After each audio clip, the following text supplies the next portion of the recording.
Hello, a very good morning to you all, wherever you might be watching us from. It is 10:32 Central Time here in the United States. It is 6:32 East African Time. Very happy to have you on the show today as we move forward driving a positive diaspora narrative here on KDRTV. Today, we are so happy that we're going to engage in a conversation that involves all of us, and that is mitigating domestic violence in the diaspora, particularly amongst the African immigrants here in the United States. This is a subject that's been of concern, not just for African immigrants, but pretty much all human beings around the world, especially because of the COVID-19. So we here at KDRTV have sought the help of some of the community leaders and experts to come on the show to really talk about what really is the cause of domestic violence and how we can go beyond this problem so that we really don't end up really losing lives or having families and children suffering. So because of that, we here in the state of Minnesota have sought the help of a group of ladies, a group here in the state of Minnesota, that really focus on making awareness of what it really means to have a good family and avoiding domestic violence is that. So we have a panel of 4 individuals here, and I'll bring them on the screen right now. We have Betsy Meirua, who is also the leader of the AMA group here in the state of Minnesota, and she's on the top of my right.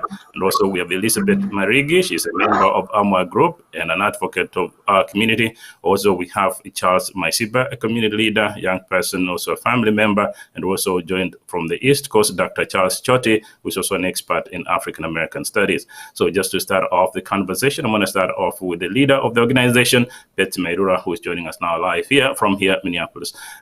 Very quickly, if you could, for our viewers, if you don't mind introducing yourselves very briefly, and I want to start with you, Betsy. Good morning, viewers, and my name is Betsy Meirua Nyankuru, and I'm a mother of 3 children. I'm married to Dr. Dennis Randall Meirua. I thank God for him. And I am professionally, I am a registered nurse. I work in a healthy sector, and I am the CEO of African Minnesota Women Awareness Group. That's AMWAG. Thank you. Okay, very good. And then up next, we have Elizabeth Marigi, an advocate of AMWAG and also a very respected member of the African immigrant community here in the state of Minnesota. Elizabeth. My name is Elizabeth Marigi. I'm married. I have grown-up kids. I'm a nurse. I'm also a nursing instructor for a nursing assistant program. I'm a communication director for African Minnesota Women Awareness Group. Okay, thank you. Very nice. Nice to have you, Elizabeth. We also have a young and very dynamic leader in the community, a respected man, Charles Maisiba.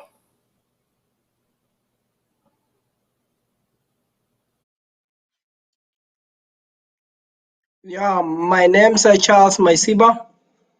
I am professionally a nurse and I'm a family advocate.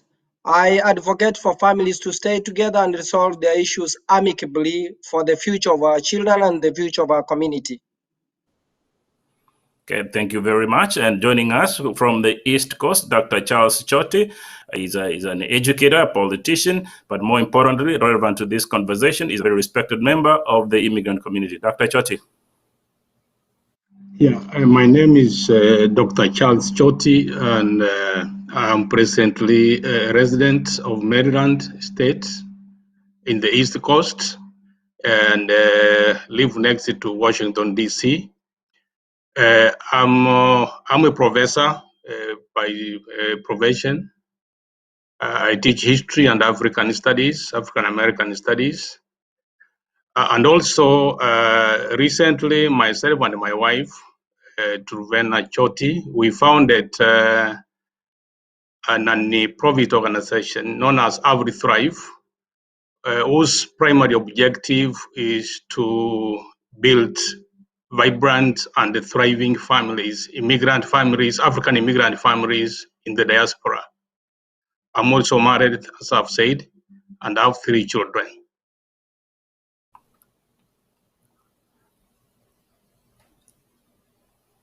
Okay, Very, very good to have you all on the show. First, let me begin by thanking you all for accepting to come on the show to talk about this very touchy subject. I know it's not an easy subject, and we've lined up two sections. So we have two ladies and two guys who are going to give an analysis. Because I know it's a very emotional topic, but we try as much as possible to go beyond the emotions and be as objective as we can for our community and obviously for our viewers.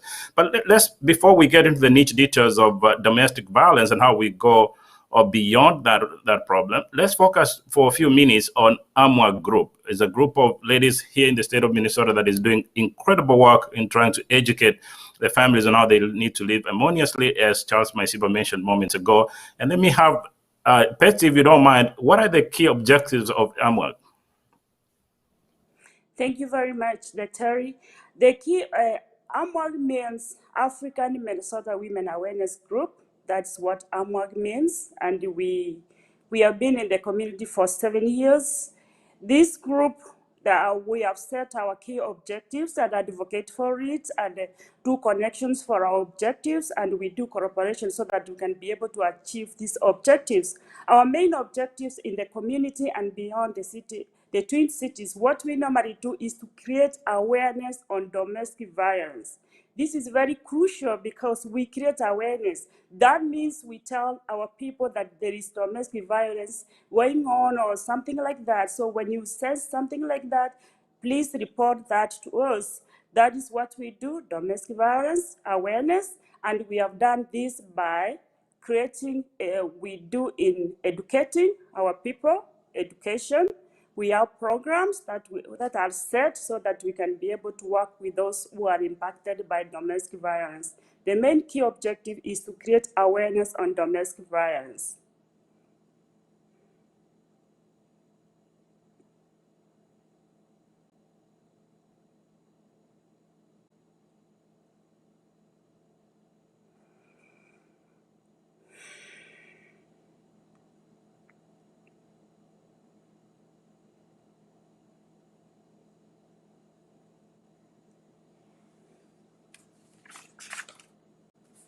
So first, let me begin by thanking you for accepting to come on the show. I know it's okay. So it looks like it's lagging for some reason there. Elizabeth, you want to add on to the same? What are the other additional objectives of AMWA?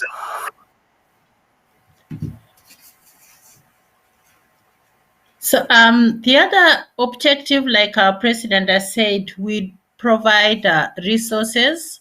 AMWAG looks as domestic violence as something which should not happen. We find that we become advocates, and also we look at the safety, because everybody needs to be safe. Everybody need to be healthy. Everybody need to be protected. But we find that if we have people who come to us, we listen to them, we hear what their stories are, and if it's something that AMWAG can, do, because we want families to be together, families to understand each other, then if it's something that we cannot do or we cannot assist, then we refer them to some resources, further counseling. But if it's something we can do once they tell us, because they're the ones who would call us and tell us about their story, and then we listen and refer, or we listen and advise. We want families to be together, and that's our main objective, that we can talk, listen, refer, and also provide resources that they may need. Okay. Thank you, Elizabeth. Thank you, Betsy. And by the way, thank you for the AMWA Group for the incredible work that you're doing in the community. Please keep doing it. And here at KDRTV, we're so happy to partner with you. Make sure that at least we minimize that. Let me bring in Dr. Choti. Dr. Choti, thank you again for being on the show. I think you're one of, if I could, on the panel, you're a better place to guide us here. You're an historian and professor. You've been around here for a very long time, life experience, work experience. All of us come here because we want to achieve the American dream, but that dream somehow is delayed because of the domestic violence, which is really caused by different factors, which we'll be talking about here in a moment. But from your end, how do you think domestic violence affects African immigrants here in the United States? Yeah, thank you, Dr. Ukari. This is a very important topic, and I commend the coordinators of this, and especially the work which is being done by AMWAC among our people in the diaspora, especially in Minnesota, because domestic violence is a serious problem. And since usually it is not done in the open, it can do damage to families in a way that the public may not understand. Knowing that domestic violence is a hidden problem. It happens in privacy, it happens in houses, in bedrooms, and it affects all people of all ages. It affects children, it affects adults, it affects the youth, and usually it contributes to poor quality of in the community, because once, especially young kids, have been subjected to domestic abuse, they grow and develop certain problems, which are medical and behavioral or defections. Some develop depression, some become deviant, some indulge themselves in drug abuse, in alcoholism, and many other antisocial activities. So in a way, domestic violence does more harm to communities, especially African diaspora communities, given the fact that our cultures, where we come from, Africa, are more conservative and traditional, in the sense that once we are in this kind of new environment, in the American environment, where laws are very effective, where people are very busy doing their jobs, sometimes our own people, especially the men, develop a sense of powerlessness and to assert their authority, to regain their African sense of manhood. They tend to turn it to domestic violence, and sometimes some of them don't think that is harmful, so long as it can serve their personal objectives. So, in a way, in short, I can say domestic violence is one of our most damaging factors, especially in families. It disorganizes people. It reduces people's self-esteem. It affects children even in their school performances. It's a cancer. It's a cancer which we must go out and fight and possibly ensure that it's eliminated in our society. Okay. All right. Thank you, Dr. Charles. I think that's a good way of looking at it. I think in all seriousness, let me bring you back on here, Betsy. I know you at the group, you focus on African immigrants here in the U.S. And I think in a moment we're going to get into the specifics of what demographics are affected more than the other. But overall, from your experience, how has that affected our community? We know that for African Minnesota Women Awareness, we have been operating within the Twin Cities, but we have gone beyond and above that, because as evidenced by the calls we get from people and the compliments we get. And we know that this domestic abuse has really affected our community in such a way that we have lost some lives. People have been killed through domestic violence. People have lost their glory of joy in the homes because people look so frustrated once they are affected by this domestic violence. Once you are affected economically and socially and politically, you can't perform well, because you can't even go to work, because already you are exhausted, frustrated, depressed by this domestic violence. So it has really affected us. It has affected our children. It has affected our parents back home, our relatives, because we report to them we are having this problem. And once they hear that, it has really affected the families, the homes, the place of work. It's a big problem, and it's really affecting all people. If you are not affected, your friend is affected. If you are not touched, your children is affected. If you are not touched by this domestic violence, your relative is hurt. So it's a big problem in the community. As we speak right now, people have been jailed, people are in jail, and this is not the glory why we came here. We came here so that we can support one another as a family, build our families, but it's becoming a big problem which needs some attention. We need to look at it so critically and help one another collaboratively. We work as one to see what we can do on this domestic violence problem. Okay. Okay, thank you, Betsy. And let me also bring in Elizabeth. I know you've worked very closely with Betsy and many leaders in the community to resolve this problem. From your end, let's look at it from a community perspective before we go to the specific demographics. How has it also affected the community?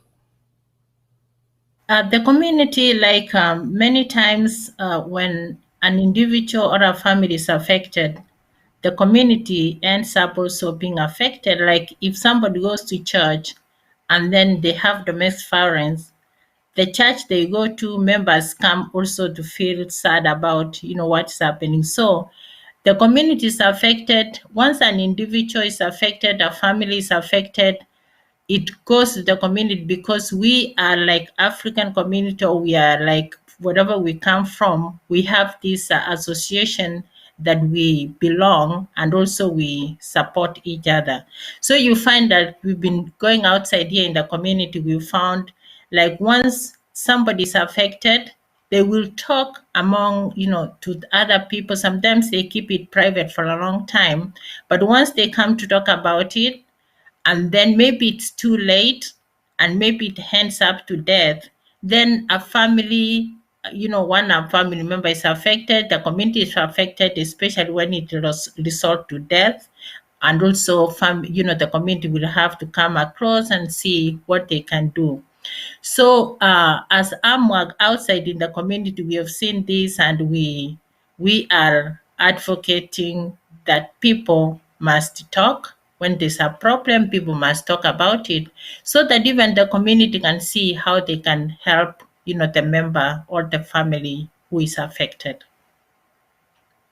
Family, when a family member is affected, the community is affected, especially when it. Okay. Thank you, Elizabeth. Let me bring in Charles. Charles, you're a younger person, and I know you in addition to doing a lot of good for the community, you also do a lot of good for the church. So from your end, how has the community, look at it from the community perspective, it's not just a specific nationality, whether it's Ethiopians or Nigerians or Kenyans, South Africans, but from a community perspective, how has this affected us? Who is affected?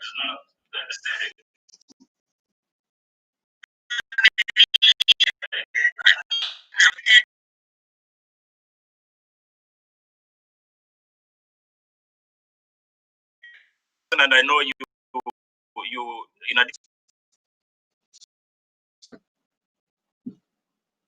addition to doing a lot of good for the community, you also do a lot of good for the church. So from your end, how has the community, look at it from the community perspective, it's not just a specific nationality, whether it's Ethiopians or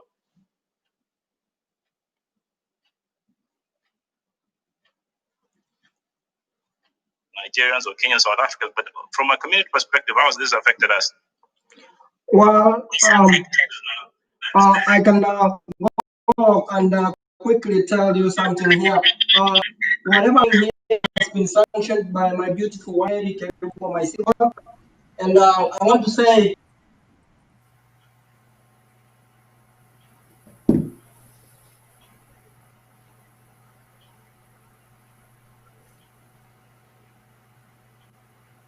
Just your name. Not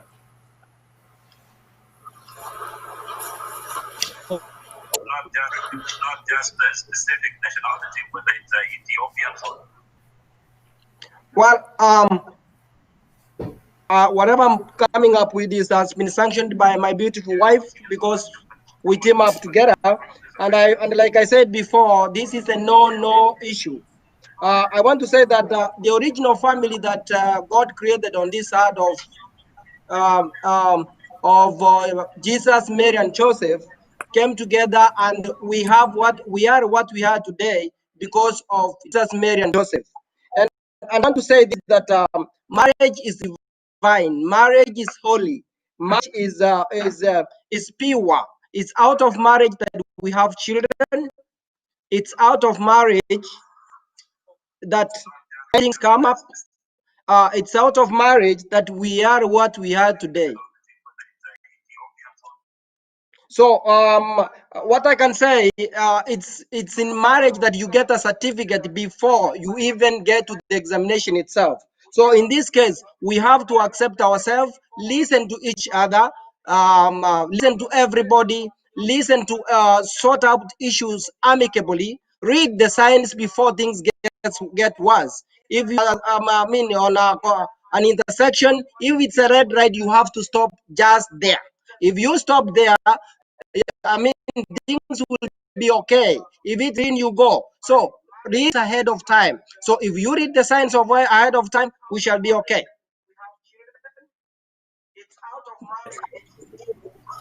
Okay.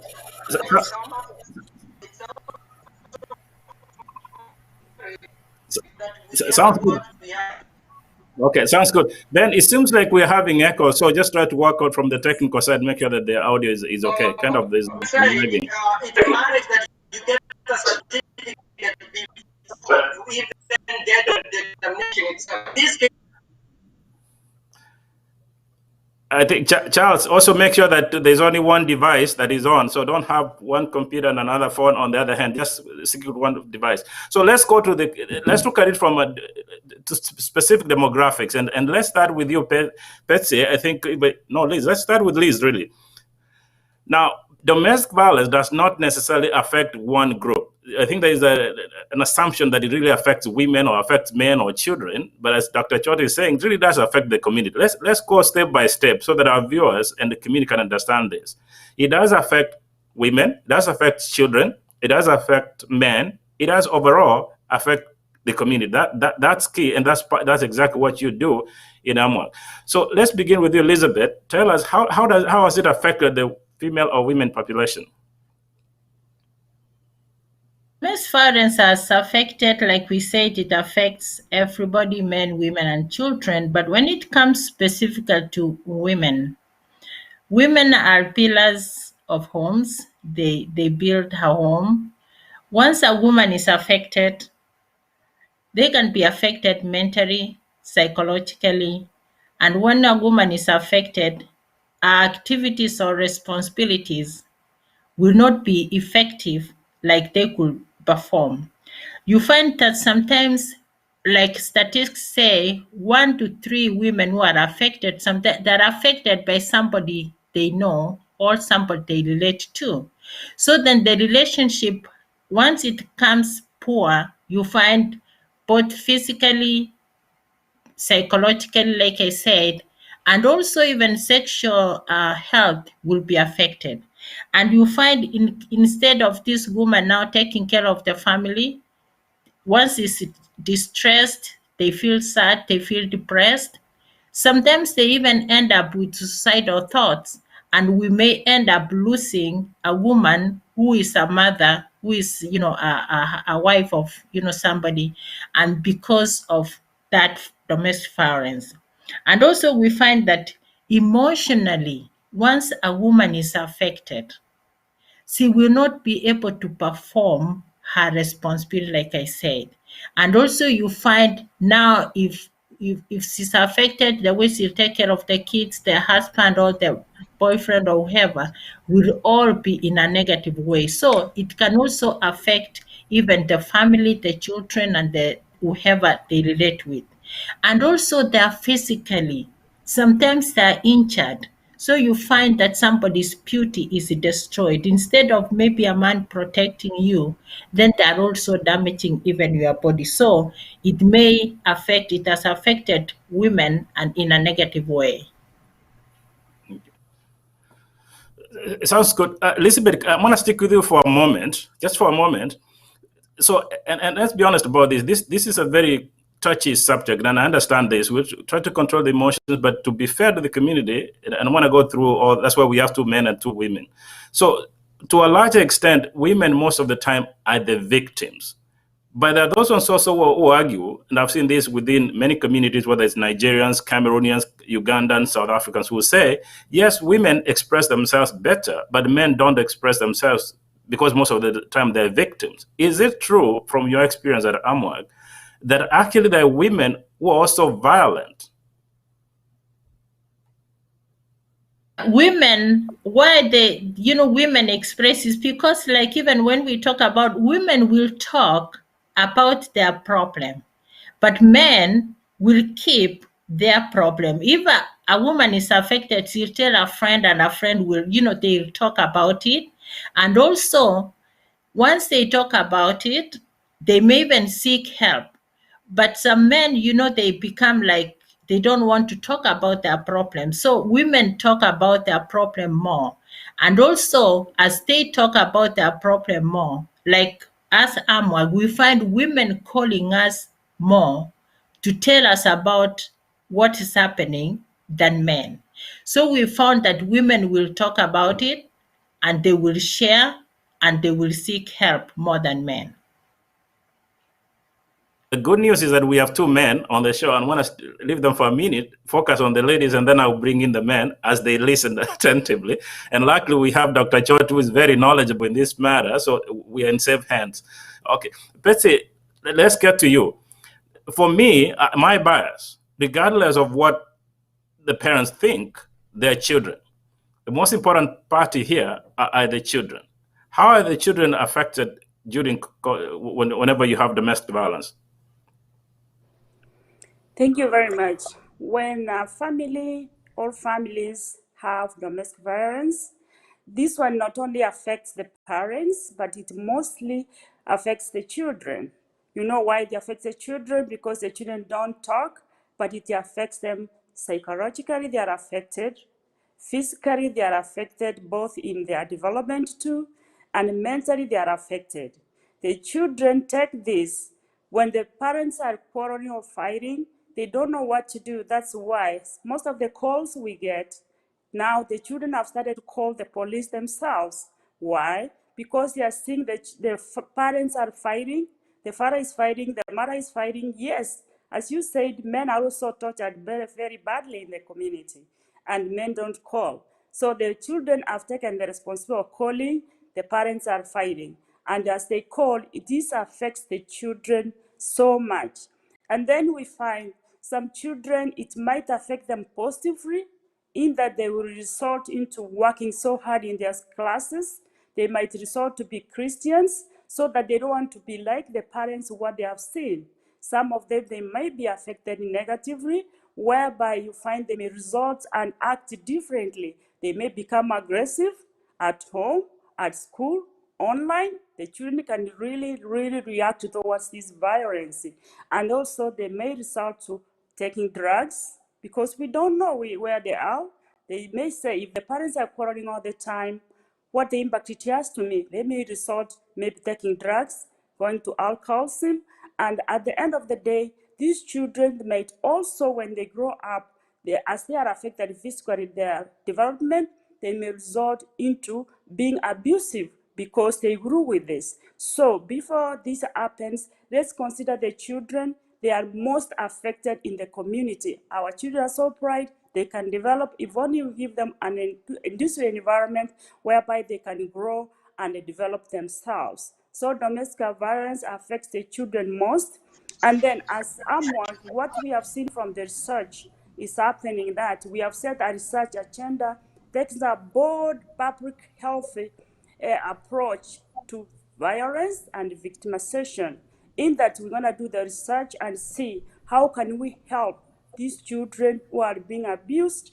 And then this is going to be done by cooperating with the agency, federal agencies, those who are doing research on this subject, so that we can be able to help our children. Thank you. Okay, good. Another follow-up question for you, Betsy. Before I bring in the gentleman, here's a follow-up question for you, and I think you can. Elizabeth did allude to the same, but there's something they call parental alienation syndrome. Sometimes they call it also malicious mother syndrome. I think it's become common now within the immigrant community where mothers, with all due respect, use children as weapons against the fathers. The two of you are women. I know you very well. Your beautiful families, beautiful kids. What do you say to the women in our communities who use children as a weapon against their own fathers? Betsy? That's a good question. And it is true, it's happening. You know why? Because sometimes we turn to be enemies of the people we loved at the first day we met. So when this turns like that, I might use my children to tell them, or call the police and tell them, your father is killing me, your father is beating me. In this, like that's why we provide culturally sensitive services from AMWAG, because we tell the people, no, it doesn't work like that. We are all friends. Let's remember that we are affecting the children. We don't have to use the word cheating so that this man can be taken in. That one does not work. It's not so good to do that. So the best thing to do, how do we approach this problem so that we don't reach that stage of saying that, oh, I'm being beaten, whereas I'm not being beaten? Because the children see this, they know very well, and they don't hate the father, they don't hate the mother. The children are in between. So if it happens, what we normally do, we listen to these such a problems and we tell them, especially we Kisi people or we African people, we don't do that. We tell them, at least let's follow the right channel. That's why we create awareness on domestic. It happens, but what can we do better? Not to cheat that so-and-so has done this, whereas the thing is really you want to put somebody in problem. This is somebody's child. Let's not do that. Let's follow the right thing and let's solve the problem before it escalates to calling somebody and trying to say that, so the child, you have abused the child, you have done this and this, which is not right for anybody. And men are suffering too. They are being abused. So we are addressing that question too, so that at least we can create an environment where this domestic violence is reduced to zero, if possible. All right. Thank you, Betsy. I think with this kind of forum and commitment from everyone in the community, I think we can reduce that for sure. I can tell you that if we work together and communicate well, that can be resolved. So now I'm going to bring in the gentleman, but for those ones who are watching, if you don't mind, engage, go to our Facebook page, and if you have any question, please post that question there. And if you have a suggestion as well, halfway there, we'll have those questions and suggestions for the panelists to answer at the end of the show. So Charles, we have two Charles. So we have Charles Senior and Charles Junior. So let me begin with the Junior first. Junior, I want you to give a perspective from men. Domestic violence. Always assume that men are the most violent, but actually men are also victims. What is your take on that?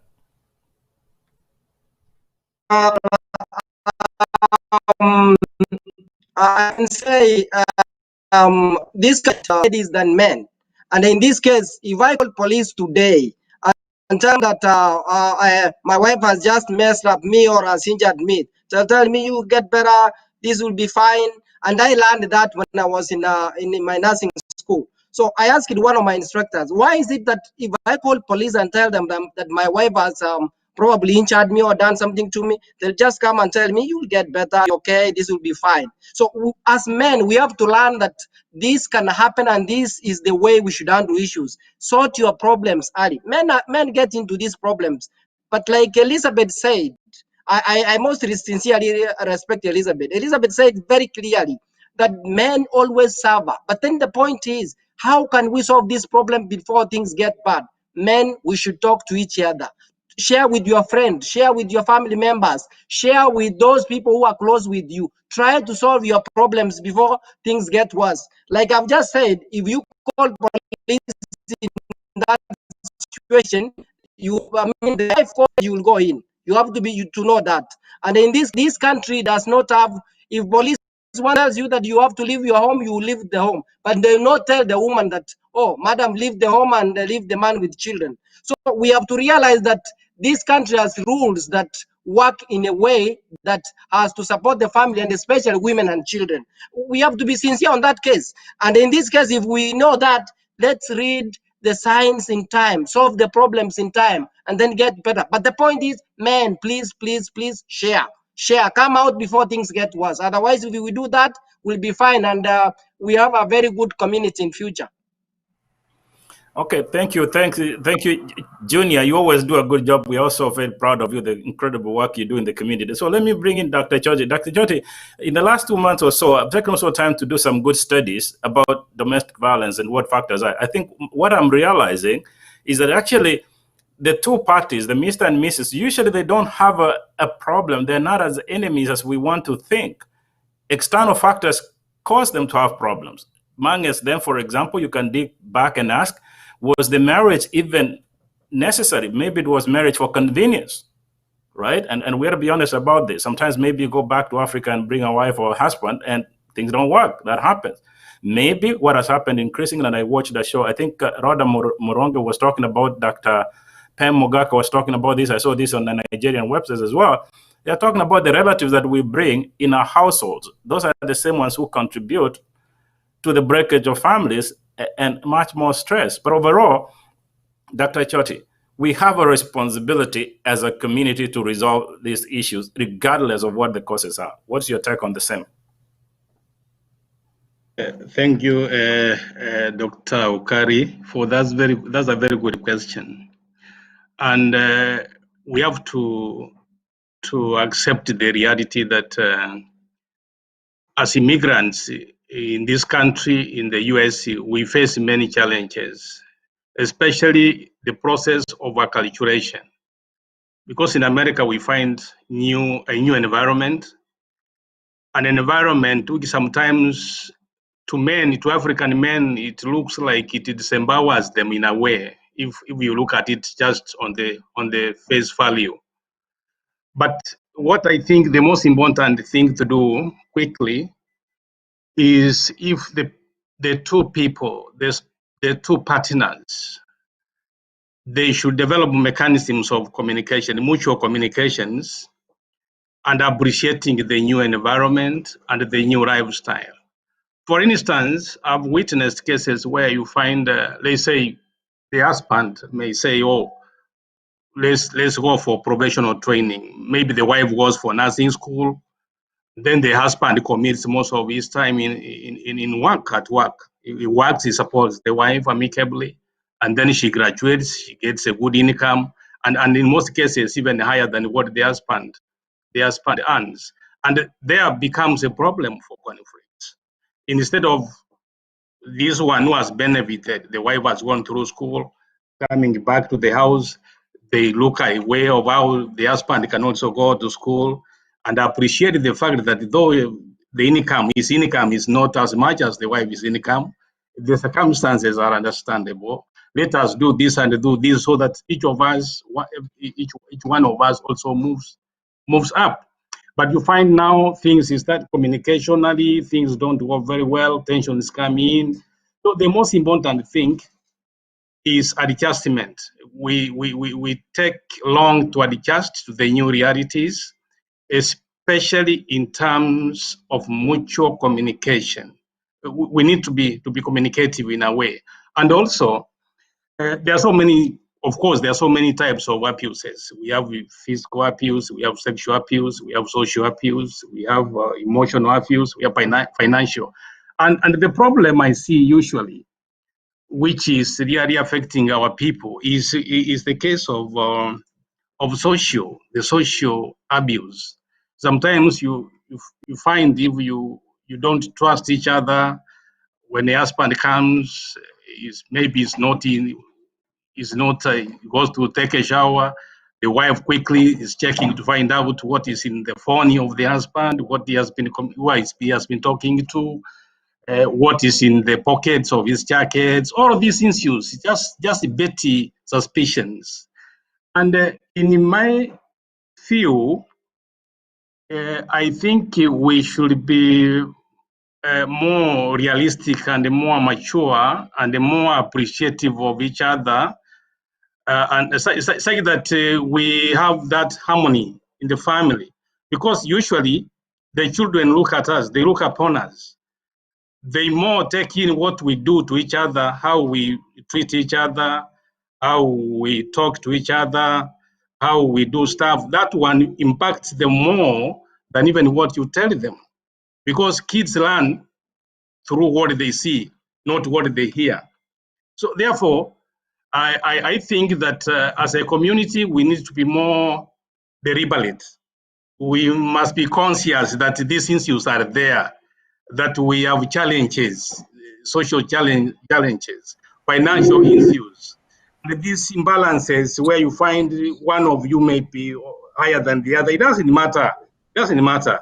There's no competition. Don't develop that sense of competing that sometimes some men do, that because if my wife goes socially in terms of status or in terms of income, if she goes above me, that is a show that I've lost power, I've lost the control. I think that is not the right way. That's not the right mindset.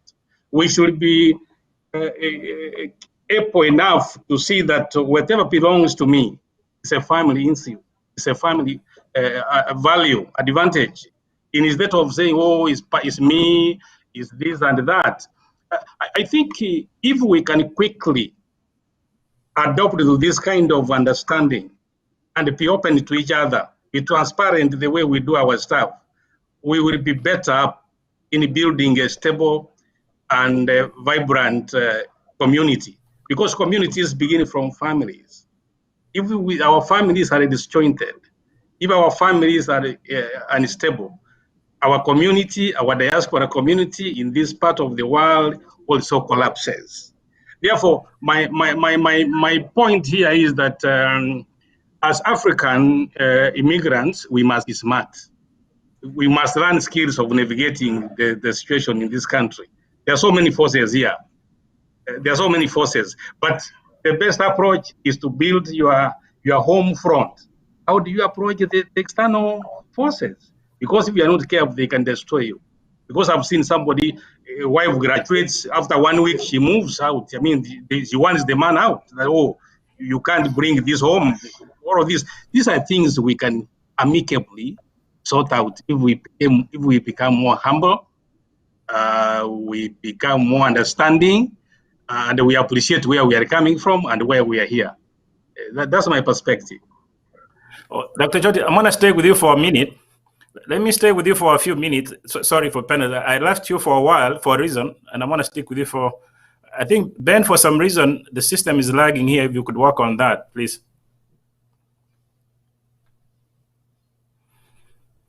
So Dr. Joti, you talked about social abuse. Social abuse, whatever that means. Let's talk about the African men. I think I've seen accusations from women saying it's the men causing this, men saying the women have become very difficult. But when you look at the African context, the ego is important for the African man. How do you deal with an African? I think, is it lagging? Is it me? Ben, are we good?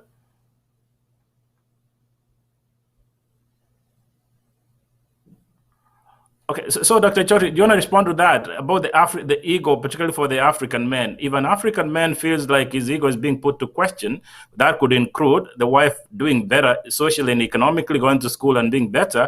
That really puts a man's ego in a very bad situation. If the family is breaking, it really puts the man's ego in a very bad situation. How should we, as men, address that ego issue?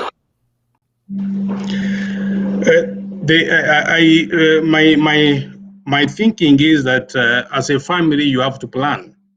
When my wife goes to school, if I'm working and I'm supporting her, we have to plan. After she completes school, probably it is my time to go to school also, so that I can also improve my income and my occupational upward mobility.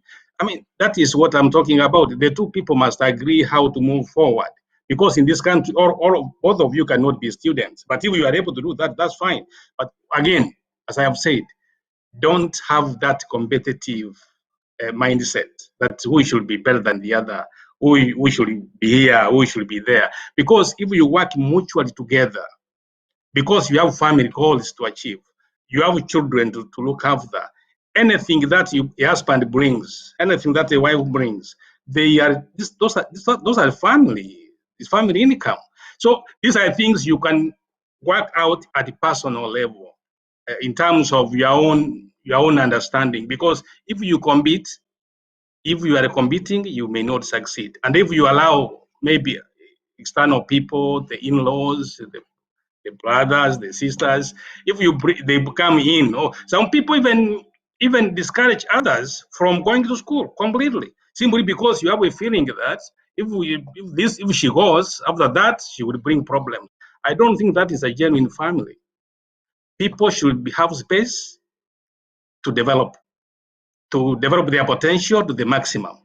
People should pursue their dreams in any setting, whether you are single, you are married. Your status should not hinder your progress. You need your space. Whether regardless of the gender, if the wife wants to be a professor, and the husband should support that kind of situation. The same, it should be mutual kind of way. When you look at life like that, to me, it makes more sense. And also, this one goes to our ladies. As I've said, I've been married for almost the last more than 30 years. So I have experience in this. Don't keep on where your husband, you questioning the friends of your husbands a lot. Where are you? When he goes out in the evening after a day's work, after double in a weekend, he wants a break to meet, to say hi to a friend, to socialize here. Then you are always calling, oh, where are you? Who are you with? And sometimes even calling, when he tells you I'm with Jason, sometimes you call Jason to find out. Those are a bit, I call them things, which at least we should work. We should work to go beyond that. We should not be bothered. Those are business. Allow people to socialize. Allow a wife should be understandable.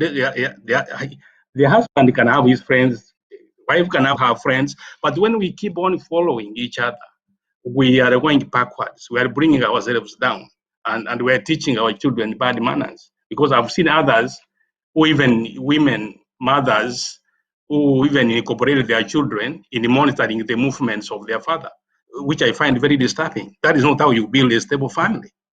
Yeah. Trust each other. Trust each other. And this is something you must train yourself to do.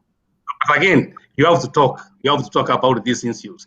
Pettiness destroys our families. Sometimes we deal with cases here, marital cases with our young friends, especially the youth. Us, we are now elders. The youth, when you listen to what they say, you listen. At the end of the day, there is nothing serious. They have no serious critical issues. It's this pettiness. Where were you? I was calling, you never picked the phone. I was driving, I was on a highway. So these are issues, I think, which our people they appear petty, but they destroy families. They break families. So if there's a way we can do that kind of stuff, it's an orientation, and we must be deliberate. We must talk about these issues openly between couples. You have to talk about these issues. Bring in your elders. Maybe you belong to a church. Bring in your pastor. Talk about all of these issues and be free to live your life. Personally, I've never monitored where my wife was, and she travels a lot. She works with an international organization. Most of the time she's out there. It never bothers me. Let her do what she does. But are we responsible parents? We have children to bring up. That's what matters. Yeah. After all, can you really control a person 100%? No, you can't. So it messes you up for nothing. So let us free ourselves, but be open and transparent to each other. Okay, very good. Right. Thank you, Dr. Chodi. Very, very insightful contribution from you, Dr. Chodi. Appreciate that. Let me bring Elizabeth. Elizabeth, on the same note, I just talked about the ego thing. Let's be honest. These are issues that really affect us every single day. You are talking about men wondering about the ego, but also you're saying the women are very smart. They know it. If I go to school, I'm making more money than him. So you're going to capture that ego. This country, yes, it protects, yes, women and children. I'm going to use the children against the father. At the end of the day, my research shows that even those marriages, when they break, these people don't go anywhere. They just move from point A to point 3. At the end of the day, they go back to the same point. Going forward, for us to resolve this issue once and probably for all, how should we address that issue from the women perspective? So first I'll say men, don't feel insecure when you have a family. Feel that you are God-given and you have responsibility. Because when you guide your family, you guide your wife, you guide your children the right way, then this relationship will not, have issues. So what happens is we feel like when men start feeling insecure, then the woman, if they go to school, then they are going to look at the man and feel the man is insecure. And then if they take the type of women who will take advantage of that, then we also tell the women that that's not the right thing to do. The best will be if the man has entrusted you to take you to school so that you can get the education that you want, then respect that man, respect that relationship so that you can be able to support that family. So, what I'm saying here is like, let's work together. Let's look at a situation from the women perspective, and also let's support each other.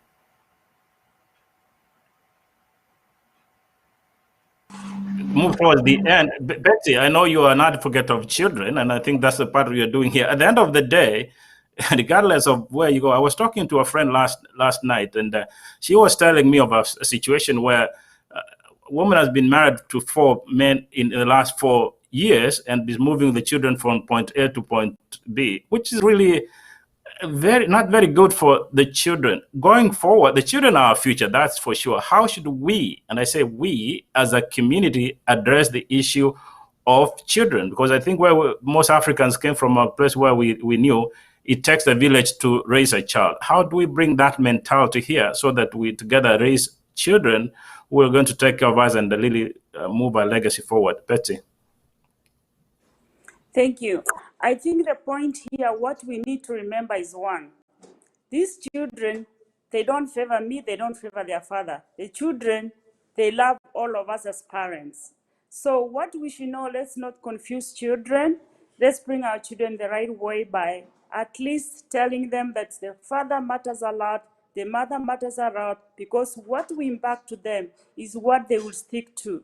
To make them good citizens of the future, let's develop our children and work with them. If I have a problem with the father, let me not impact this to the children. Let's get to that point and bring the children to in a good way so that at least they respect their father, they respect me too. In this way, we'll be able to help the children. Let's educate them. Let's at least have programs that will help them and develop their future. Thank you. Okay. Very good. Thank you. Thank you, Betsy.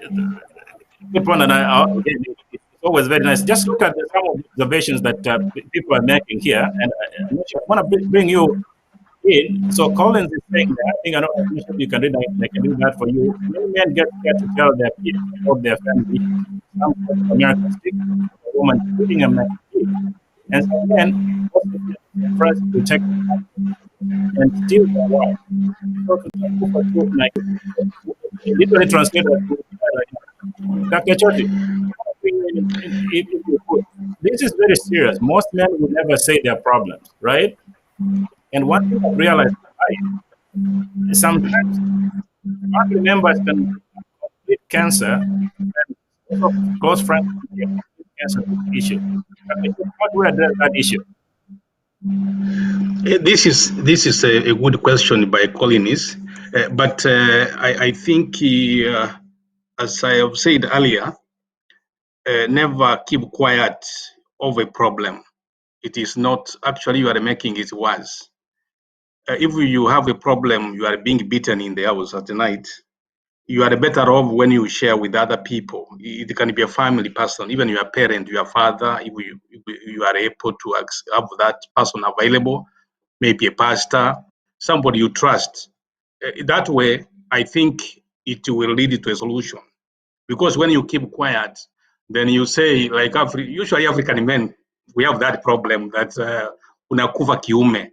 Sorry, I've used a Swahili statement for those of us who are not from East Africa. You may wonder. That means that I want to die manly. I mean, you die as a man.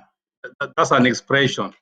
That is not useful, especially in this country where we live. This is a country of laws.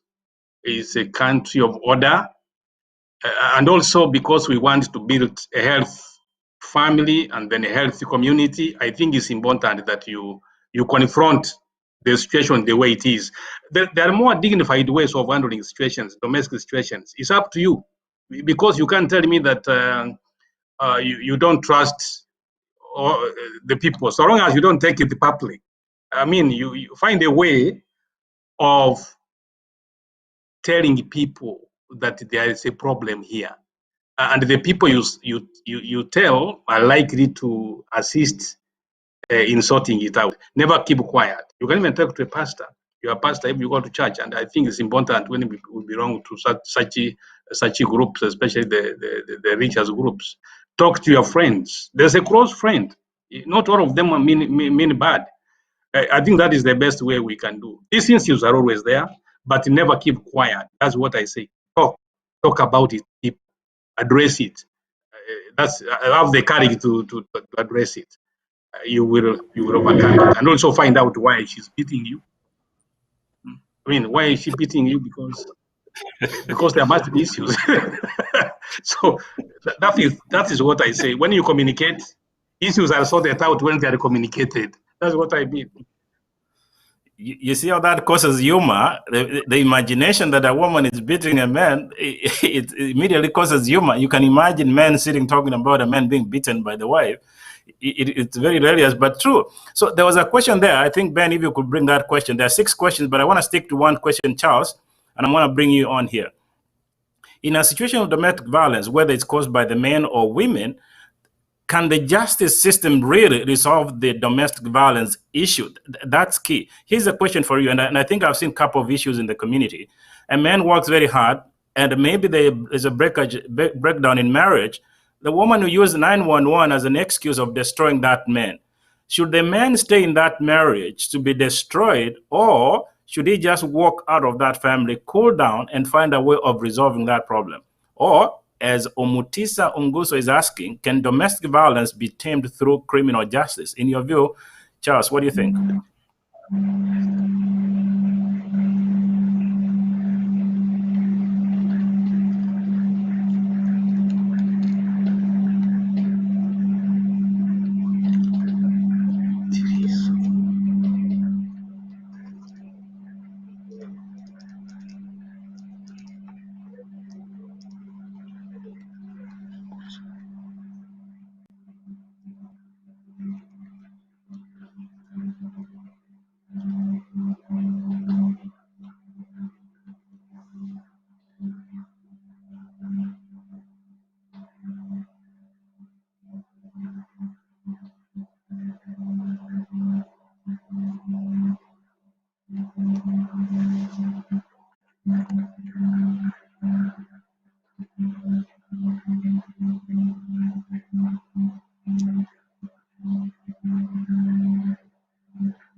The system has issues. People are treating like they can't hear you. You're the one avoiding question after it. Okay. Yeah. Okay, I think that should work. Maisiba, can you hear me now? Charles, can you hear us? Charles Maisiba. Yeah, I can hear you. Okay, do you mind responding to that question? I'm sorry, Dr. Chod, we had some hiccups there. Can domestic violence be tamed by through the criminal justice system? The same question. To me, I can say we can solve this problem before it goes to criminal system. You know, the problem started in the house or in the home. Like I said before, we have the right to solve this problem amicably. We can sit together, talk about it, and listen to one another. That is basically what I want many of our families to do. We have these challenges. Every family has its own winter in their home. They have their summer. They have their they have their spring. So these seasons, when they come in homes, we don't have a syllabus that can tell each family that this is the way you live. Like I said before, marriage is where you get a certificate before you even start a family. So when you come together, talk to each other, listen to your wife, wife listen to the husband. These problems can easily be solved out within the home. We don't need to go to the criminal justice to sort out an issue that when do we cook, when do we take bath, when do we go out for a walk. You know, some of these things, basically, we can solve them within ourselves. If we listen to one another, we'll get it better. We saw these things in our parents. We saw it with mom and dad. If they solve it amicably, they stayed together. That is why Charles is what he is today, because I saw what my parents did. And we can always emulate what our parents did. So as immigrants in this country, everyone is watching upon us. Everyone is watching. We have the money, we have the power, we have gone to school. We should use this thing to make our future more bright.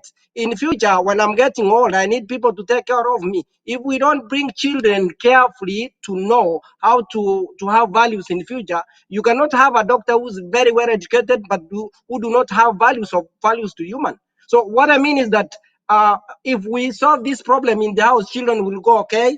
Once they get to where they're supposed to be big people like us, they will remember that our parents told us this information. So, and with that, I can tell you honestly, from my own perspective, we can always solve these problems in the house. Not all families take their cases to criminal justice. I can say this clearly that Okay. look at the case with former President Clinton and Hillary.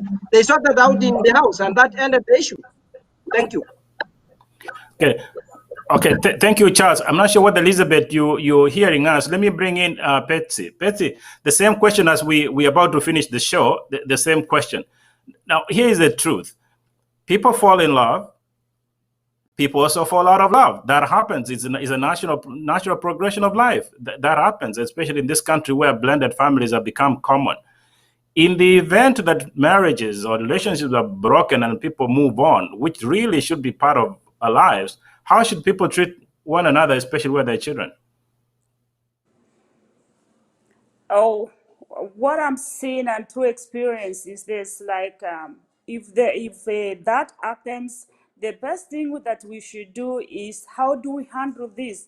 We shouldn't hate one another, whereby maybe we have the children, where we drop the children. When we drop the children, we are quarreling, we are fighting even after we have already divorced. But we should handle this with care, know that the life is so short. You live short life instead of getting depressed. And then you are always, even if you left one another, still you have that problem of fighting still going on. Let's be calm, with calmness, and accept. Once we accept the situation the way it is, you will be able to be more stronger and develop in all areas so that you can be able to help the children. But fighting, the continuous fighting even after love has already gone cold, does not help. As our brother has said, let's sit down and reason. Still, we can reason. I've seen this with our people where we live here, even when they leave one another, they still talk because of the sake of the children. We have to protect the children so that at least they don't live in fear. They don't live in stress because it affects them. At the end of the day, they get depressed and maybe they commit suicide. So let's think, and even if we have left one another, still life goes on. Let's be strong. Let's build one another. Let's educate one another. Let's find where we can get at least what can help us. And again, if we sit together, this can be solved. There's nothing that cannot be solved, if only we understand each other and work on the problem. So for the sake of the future of our children. Thank you. Okay. Very good. Elizabeth, can you hear us? I know she's typing Dr. something. Okari, Dr. Okari, there is a question I wanted to address. Yes, go ahead, Dr. Charles, please. Yeah, I saw one of the listeners talking about who are the most victims of domestic violence, and most researchers, those who have done investigations on domestic violence, they somehow agree unanimously that women are the major victims of domestic violence. Actually, some even say more than 90% of cases are women. And that one is important. That one is important to be noted, especially by Amwaki. It's important. Therefore, the most abusers are men. Men usually are the ones who abuse their relatives, their family members, because domestic violence is about violence between people who have intimate relations, family members, spouses, father, children, mother, wherever. So it's women who suffer most. And so men should be talked to most about domestic violence. They need to understand. Actually, most of them do not know that they are even doing domestic violence. They think that whatever they are doing is within acceptable social norms, which is not the case. That's why, like, there's somebody who also asked about what are the types of violence. So there are so many aspects of domestic violence which some people take as a normal practice. Like, for instance, I said earlier, even when you abuse somebody, you humiliate somebody before other people, you talk rudely, even when you want to know who your husband speaks to every day, you want to make sure that or your wife, whom did she meet, where does she work. Sometimes you even go to her place of work unannounced. You want to see whether she took how she used the lunch break. All of those constitute domestic violence. Let us be fair to one another. Let us be honest to one another. And this will reduce those kind of cases. Okay. Thank you, Dr. Choti. Thank you. I think we still need to have you on the show in the future so that you really continue talking about this, because that's your area of expertise. Elizabeth, I need to give you a little more airtime before we finish. You know, a friend of mine was telling me, and as Dr. Choti was saying, it's hidden. You don't get to know who's really causing domestic violence. But a friend was telling me, look, Dr. Okari, the same people who go to church, kneel down and praise the pastor during the day, they dress very nice and post all these nice pictures on Facebook, are the same people who in the evening are literally terrorists at home. Going forward, how do we address that? When we know that sometimes people can pretend of who they are, domestic violence does not choose. Domestic violence can affect anybody. Can it be a pastor? Can it be a professor? Can it be anybody else? So community can be hurt, and anybody can, who has experienced domestic violence, they have to talk about it. It will be bad if you are the person who will kneel down and pray for people, and then you are the same person who will cause domestic violence. Then the people you are even preaching may not even trust you, but also you may need help yourself. So once you realize that you are saying something that you don't do, because we say if you're doing something, if you're preaching, then also be a good example of what you're preaching. So if you're the person who will kneel down at night or during the day and praise the Lord, and then at night you're the one causing domestic violence, then you are not a good example. You also need some resources to help you so that you can realize what you're doing, so that you can guide other people who are suffering and coming to you. So the way forward is, let's talk about domestic violence, because domestic violence is real. anybody who has been affected in one way or another affects the people around them and also the community around them. So for those people who had whatever position you have in the community, know that you have a responsibility so that you can be helpful to those people who need your services. Okay. Thank you, guys. I think it's a fantastic debate. We can't exhaust all the questions here. I think we can sketch your time in the future to continue this conversation. So in all fairness, for those who have questions, please go ahead and post those questions. We can arrange another session where we'll be talking about this. And we're happy that we're working now in partnership with Amwag Group. So let's go quickly, or for 1 minute, please make your closing statement. And I want to start with Betsy. Okay, my closing statements comes because of Amwag. I'm proud to at least to let the community know and the people around the world know that Amwag has worked so hard. We were recognized and voted by the community we serve as the best African non-profit organization, and we won the Mshari African Award 2019. That was really good. And we find that when we started with very few people, but at least now there are so many people doing inquiries, and we are helping the community because domestic violence is really. And my closing statement is this: let's work together. Let's believe that what God has put asunder, no one should put, what God has put together, no one should put asunder. We should respect the family and pray God to bring us and unite us together. And let's report whenever you see something is coming, whenever you smell something, please call for help and report this. We work together and listen together. We don't decide for you, but we don't want this domestic violence to continue happening and affecting the community. So Amwag is a friendly organization. Let's help one another and we shall succeed. Thank you for listening to us.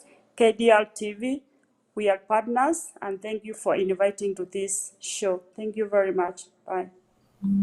Okay, thank you. Thank you, Betsy. And closing statement, 1 minute, Elizabeth. I want to thank for bringing us on here. Amwag is here, and Amwag is outside here to support whoever needs, our help. So we welcome everybody to call us when you need us. And also, domestic violence is real. Let's not anybody shy away from getting help that they need. So domestic is real, and if anybody, anybody, or you are suffering yourself, know that there are resources in the community which will help us help you and help the community. And also, please reach to Amwag. There are many things for Amwag has, even for the future. We do food distribution here in the community. So in case anybody needs us, please just check us on our website. Our information is there. We are there to support the community. Okay, thank you. Thank you, Elizabeth. And then Charles Jr., Maisiba. I want to say one thing that I think is important, and I'm going to ask my senior Elizabeth to listen to this. Some people are saying on air here that we have women groups, but then we do not have men groups. I think it's high time that we can have a family group that entails men and women to talk about the problems that we face in our own homes. That would be a very good thing to help both men and women, so that we don't have one group affiliated to one party, either men or women. That would be a very important thing, and that will solve the many problems that come up. It may even give men a time to speak out what they are facing and solve it in time. One other thing I'm saying is that I'm requesting our community once again to follow the Department of Health so that we can stay safe from the coronavirus and the pandemic.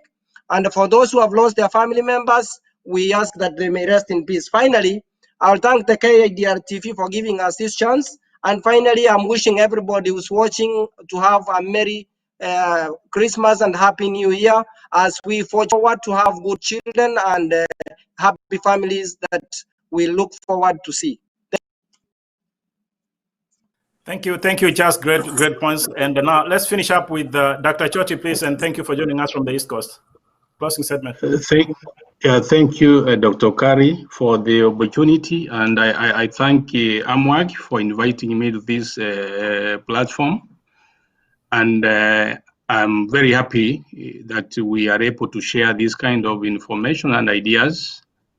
I like your objectives and whatever you are doing in our communities, and I urge that you intensify. You intensify and be more active. Incorporate men in your deliberations. As I said, men are the most abusers, as per the research we find. Talk to men when you organize your organize seminars. Talk to men, and also. In your programs, always remind people that we are Africans, and Africans respect marriage. Africans respect families. Actually, I was in another forum last month, and we had a speaker who was almost saying that all over the world, when you look at marriage, it's like Africa is the headquarter of the family, because families in Africa are relatively stable.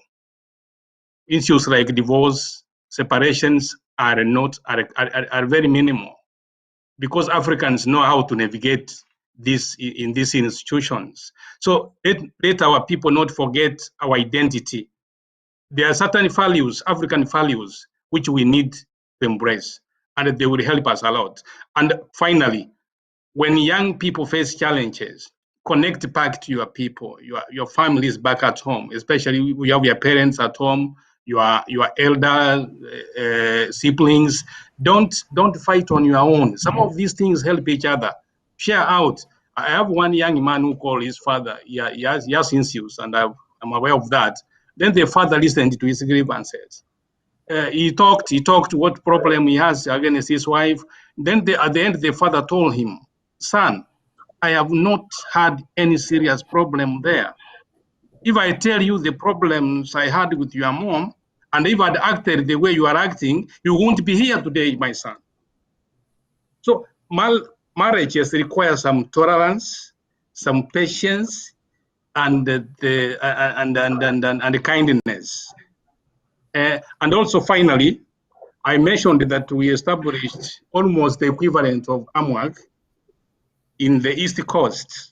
Every Thrive. I'm going to give you to talk to my wife. She can connect to AMWAC. Maybe we can partner in some areas, because we are also trying to reinforce, strengthen families among the African immigrants in the diaspora. That's a common cause. We're together, my sisters and my brothers. Let us keep our families strong, health, so that our kids can grow up in good environments and grow to be empowered people, proud people.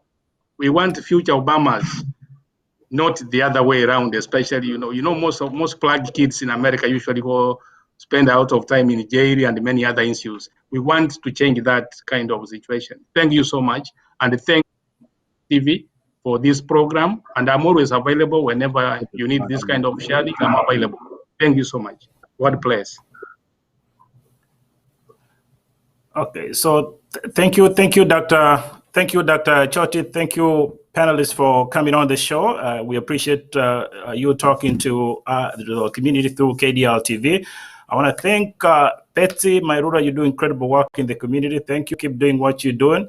Elizabeth, good friend, thank you for what you're doing, and also keep doing that. And Charles, as always, we love having you on the show. Thank you for doing that. And Dr. Choti, thank you for really what you're doing. And always, you're welcome on the show so that we can continue driving a positive diaspora narrative. Thank you. So we're going to take a quick commercial break here, and then we start another segment.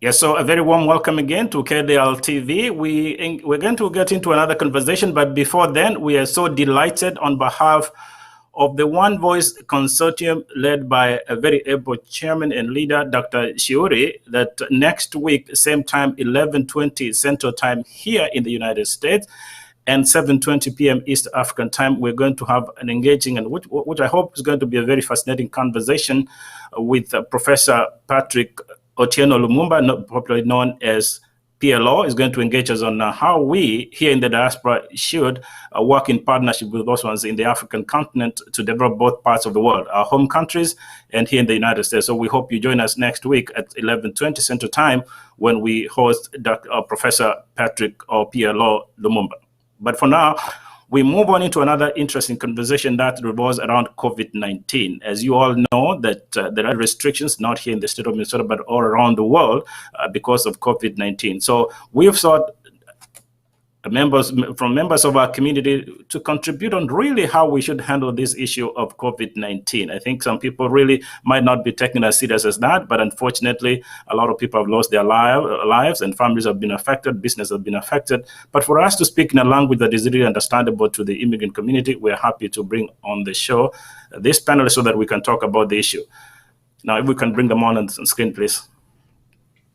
So delighted to have on the screen for the show today, Dr. Orina Machoka, a good friend of mine and a good friend of the show, an active member of the African immigrant community here in the US and particularly in the state of Minnesota. We also honored to have on the show another friend, an educator, my good friend also, George Obara. I like your best, my brother, who's going to help us have this conversation. And also, I also have my good friend, Dr. Judy Onduso. Obviously, we're going to have a good conversation today. Guys, it's good to see you. How are you? Doing great. Good. So let's begin. And obviously, ladies first. Let's start with Judy. Judy, by the way, I like your outfit. If you don't mind introducing yourself very quickly for our viewers.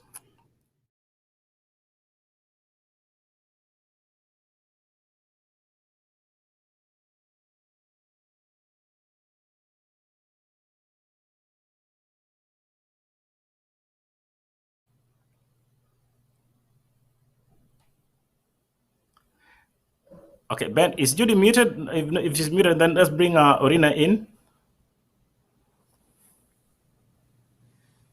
Oh, looks like Judy is muted. Orina, Okay. if you don't mind introducing yourself. My That's okay. mistake. I didn't realize it was muted. Sorry, it's okay. Go ahead. Yes, my name is Dr. Unduso. I'm a nurse practitioner here in Minnesota, and I am also a member of the African community organizations, many of them where I'm either a member or also part of the board organizations. I'm also a mother and a wife and a person who loves people. Okay, very good. I can attest to that fact. Thank you, Dr. Anduso, and I'm so happy to have you on the show again. You've been here twice before, but very nice to have you again on the show. And then now let's bring in Dr. Orina Machoka. Meanwhile, congratulations for having that title. Introduce yourself, please.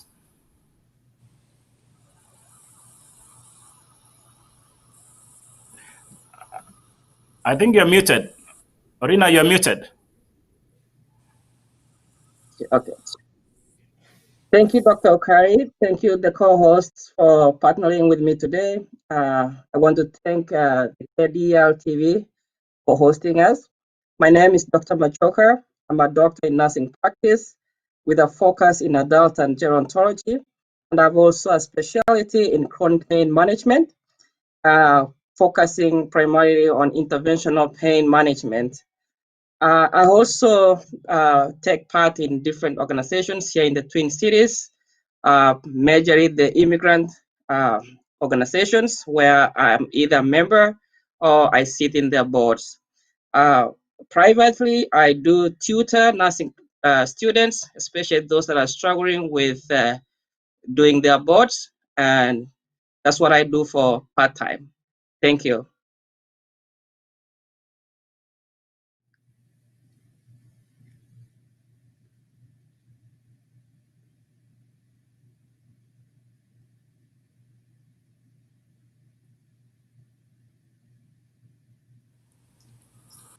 George. Oh, thank you. Okay. Yeah, my name is George Obara. I'm a nurse educator, a registered nurse, specialty in nephrology. KDR, thank you so much for having me.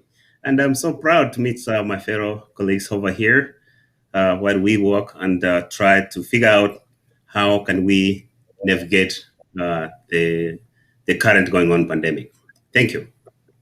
So it's good to have you on the show, the three of you. But George, the only part you missed is the fact that you are the guy who picked me up from the airport when I came to this country 20 years ago. And my experience with you was not the best one, but that is for later. So let's get to the conversation. And let's start with you, Dr. Machoka. Let's talk about COVID-19. I think let's try to use a language that is understandable to especially our community. I think some people, yes, are taking very serious. Others haven't yet taken it serious. But the truth of the matter is, a lot of people are losing their lives. Families are affected, businesses are affected, and by extension, people are losing their jobs. And we have to adjust to a new normal, not just here in the state, but also all around the world. So for our viewers really who probably may not understand COVID-19, what are some of the signs and symptoms of COVID-19? Thank you again, Dr. Okari, for that first question. I want to, first of all, let everybody know, for those that have lost their loved ones, those who wake up every morning and have an empty chair in their dining room because they have lost a loved one, I want to say sincerely my condolences on that issue. COVID-19 is real. I just want to warn everybody that COVID-19 is real. And this, we normally use COVID-19 and others use coronavirus. This is the same thing. I want to let everybody understand that COVID-19 will affect everyone and everybody in a different way. Anyone can have symptoms of COVID-19, especially the older adults and men are affected differently. Those who have severe underlying medical conditions like heart problems, lung problems, diabetes, tend to be the most who have the highest risk of developing more serious complications from COVID-19. Since COVID-19 hit the world, we've had pretty much everybody is now enlightened on what COVID-19 is. You've had, you've been able to know at least one or two symptoms that are associated with COVID-19. Men, especially with COVID-19, and I have to confess that I'll be focusing mostly on men and the elderly because that's my specialty. Men, especially with COVID-19, will have wide range of symptoms. And the symptoms of COVID-19, they tend to range from, to appear on second day to the 14th day after you've been exposed with the virus.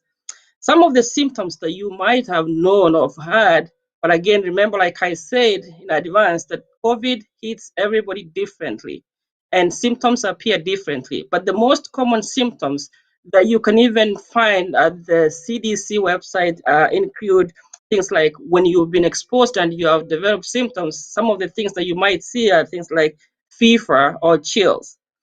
You might start having a cough. You might start having some shortness of breath. You're not able to breathe like you normally do. Fatigue. Fatigue, this is a little, if I can make it simpler to everybody, fatigue is when you feel like you have no energy to do things. You start having muscle and body aches, headaches. You start developing new laws of taste. You can't be able to taste anything. Nothing tastes like it normally does. You also lose sense of smell. You can't smell when somebody cooks the best meal. You also are starting sore throats and congestion or runny nose. Some people also develop nausea or vomiting, and some start having runs or diarrhea. So it's different, and sometimes people mistaken these symptoms for the normal flu symptoms. But if you start seeing these things and they start getting more severe, just be checked and check with your doctors to see if you can be tested for COVID-19. And it's better to do it sooner than later, because if you wait for later, And if you have underlying symptoms, it might lead to more serious complications. This list might not be all exhaustive. This is just a guideline.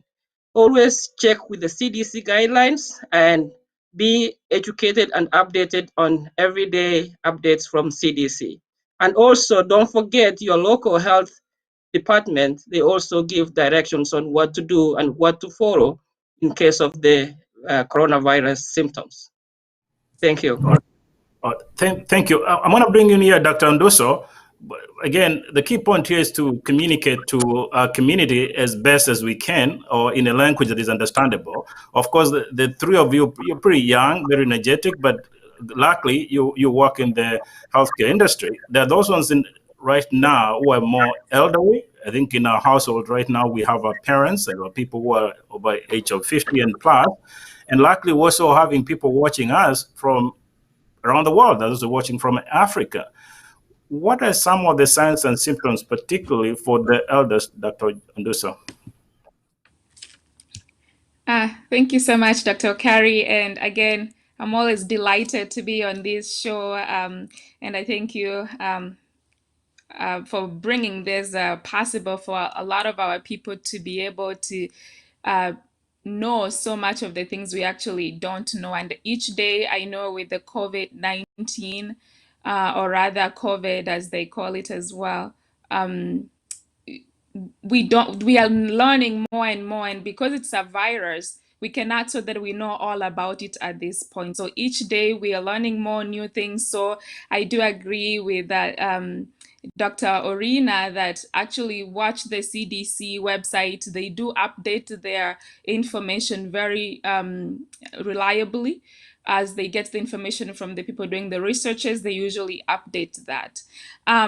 Because Dr. Rina had actually exhausted most of the things, and I do not like being repetitive, I will say that, I agree with all the symptoms that are being mentioned, especially if you, from what I will say for us, like the immigrants, people who enjoy our foods, and you notice that you do not like your vegetables or things that were taste food, that you do not like them anymore, or you are starting to experience some memory loss or some kind of like confusion, where I'm not talking about the forgetfulness that we sometimes get due to lack of exercise and sleep, but whereby you actually feel like this is something that is different from the ordinary.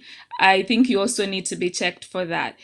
Shortness of breath and difficulty breathing, some body aches that are not from lack of exercise, but rather something that you feel like it's actually rather different and needs to be addressed. So there are many. The list is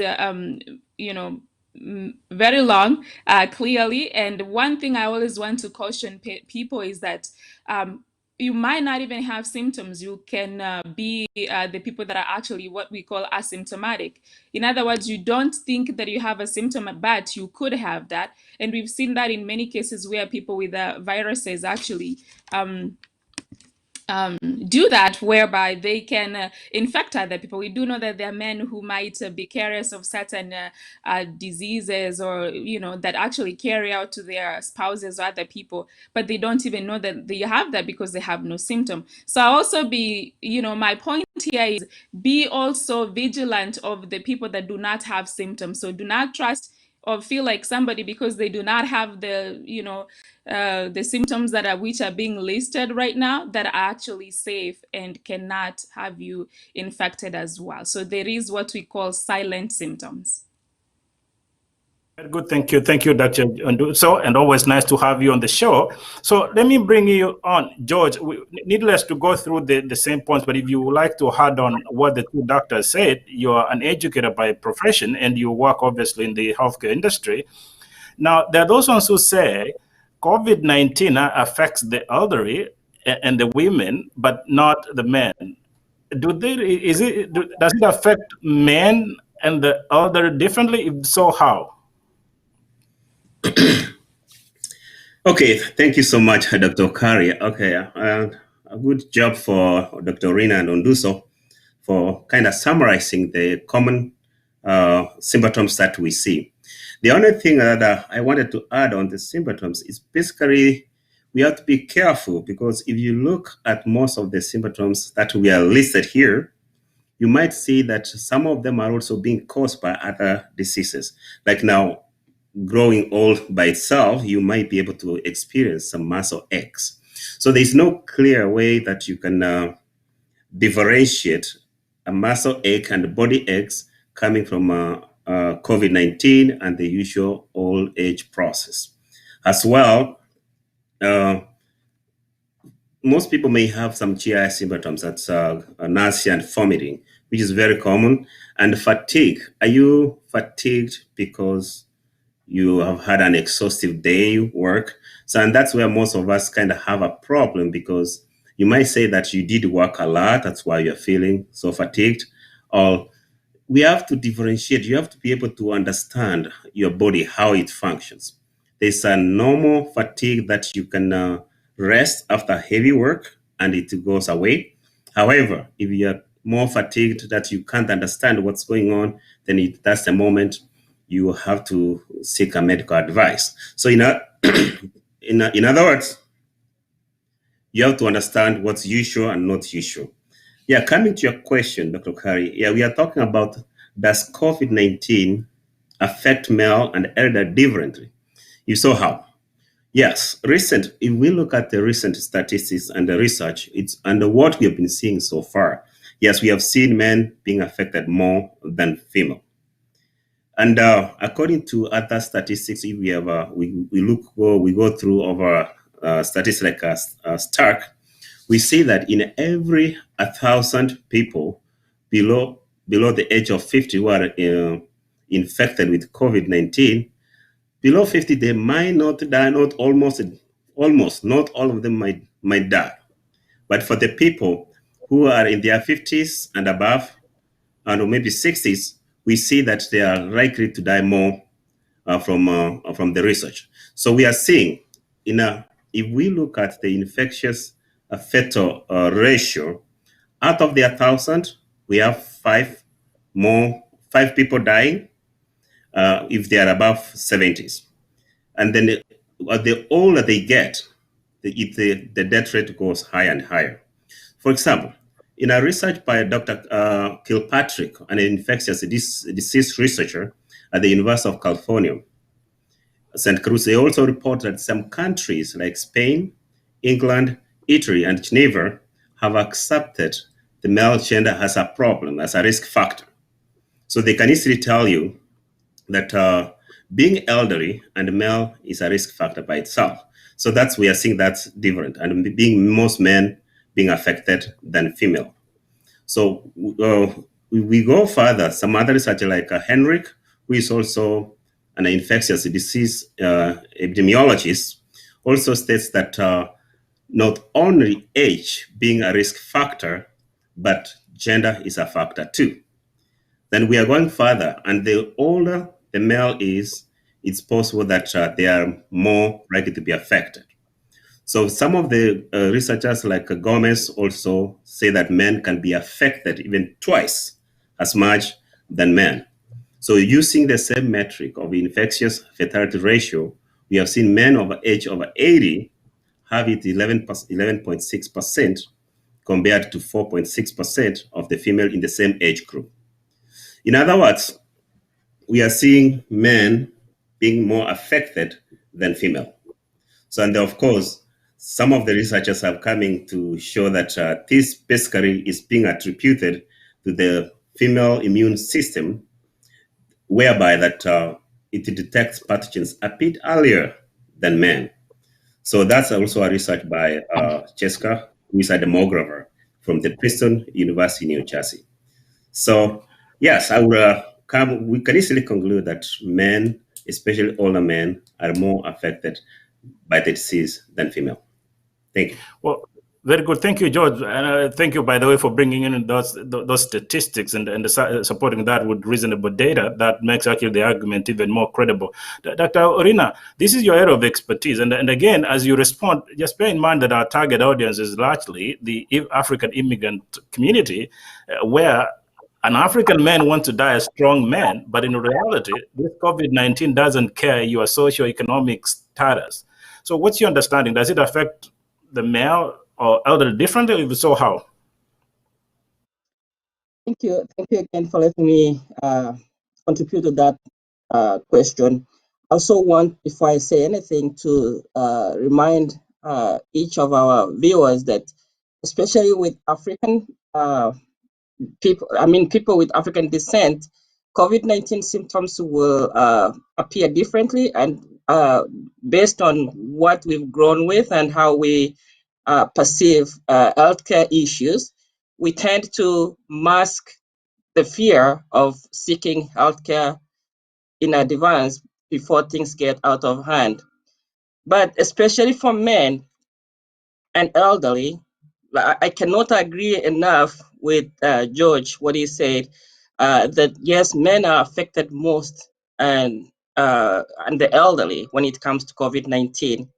COVID-19 is not just an hazardous for elderly people.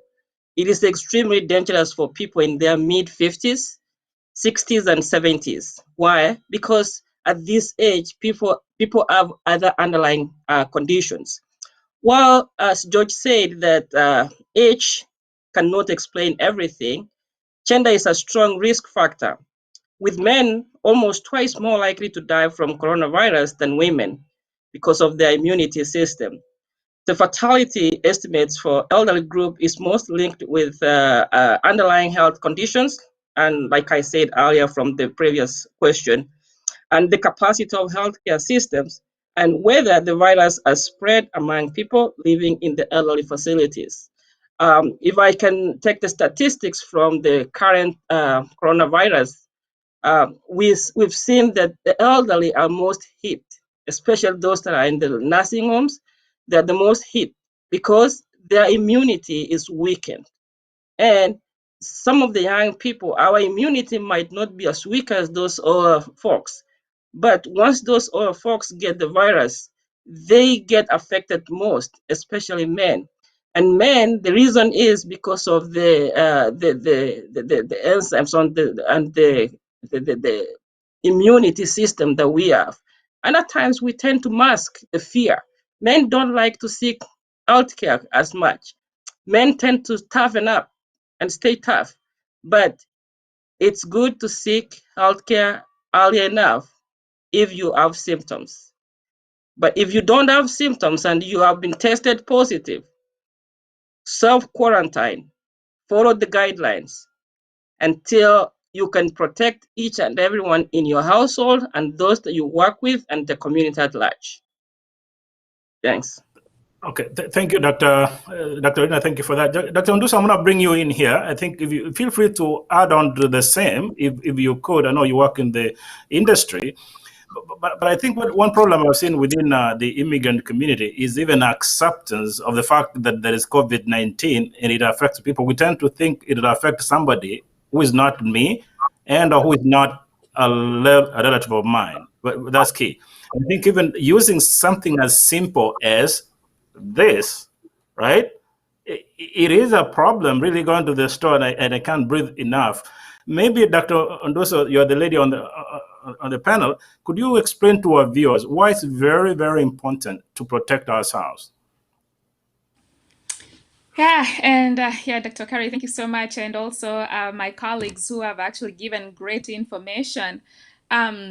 I do agree that I have to mention this because I'm a provider that likes to base my care on evidence-based practice. And I have to say that a lot of the research that has been done actually, as we don't have a lot of data that is very reliable at this point. A lot of things were done in the earlier stages. So as you see, even if you look at CDC, it's going to say we do not have exact when it comes to the gender or things that we can reliably say that we have quantitative studies that we can mention. However, I will say that I do agree that even in those earlier data that we were collecting, they did notice that most men were actually having more higher mobility and mortality rates, meaning that they were likely to be more sicker and die out of it or get hospitalized. And I tend to think that it's because usually, I mean, as nature is, most men are likely to be at work than most women in most cases, even when from our cultural backgrounds, most of the men were to go and find, while most of us women are likely to be home with the children and take care of our family as well. So, as you can see, some of that data could also be due to the factor that they might be working in conditions that are more likely to be exposed, maybe working in more of indoor with the poor ventilation areas. And so I think it's more of a risk whereby they might be more at risk than others. So it is very difficult to actually say that it's maybe one gender or not at this point, which I do think we will wait for more data to come for us to find exactly be able to actually discuss the data in details. But I go back to the question you just asked about why is it important for us to actually, or why people maybe in the we are noticing that people do not easily do the things that are being recommended. I think naturally we are people who depend on somebody's face. I mean, we are beings that tend to communicate when we have our mouth, because we depend on a lot of nonverbal communications. We express our smiles with our mouths. So this is something that I think when I'm looking from the psychological standpoint is, and human beings were never meant to cover their mouths. This is not something we are taught to do. And some cultural might actually think, when you tell me as a woman to cover my mouth, you're just trying to tell me to shut up. So there could be a lot of also some cultural, or rather more of a individualistic kind of thoughts that my people might have and feel like, oh, you're trying to control us.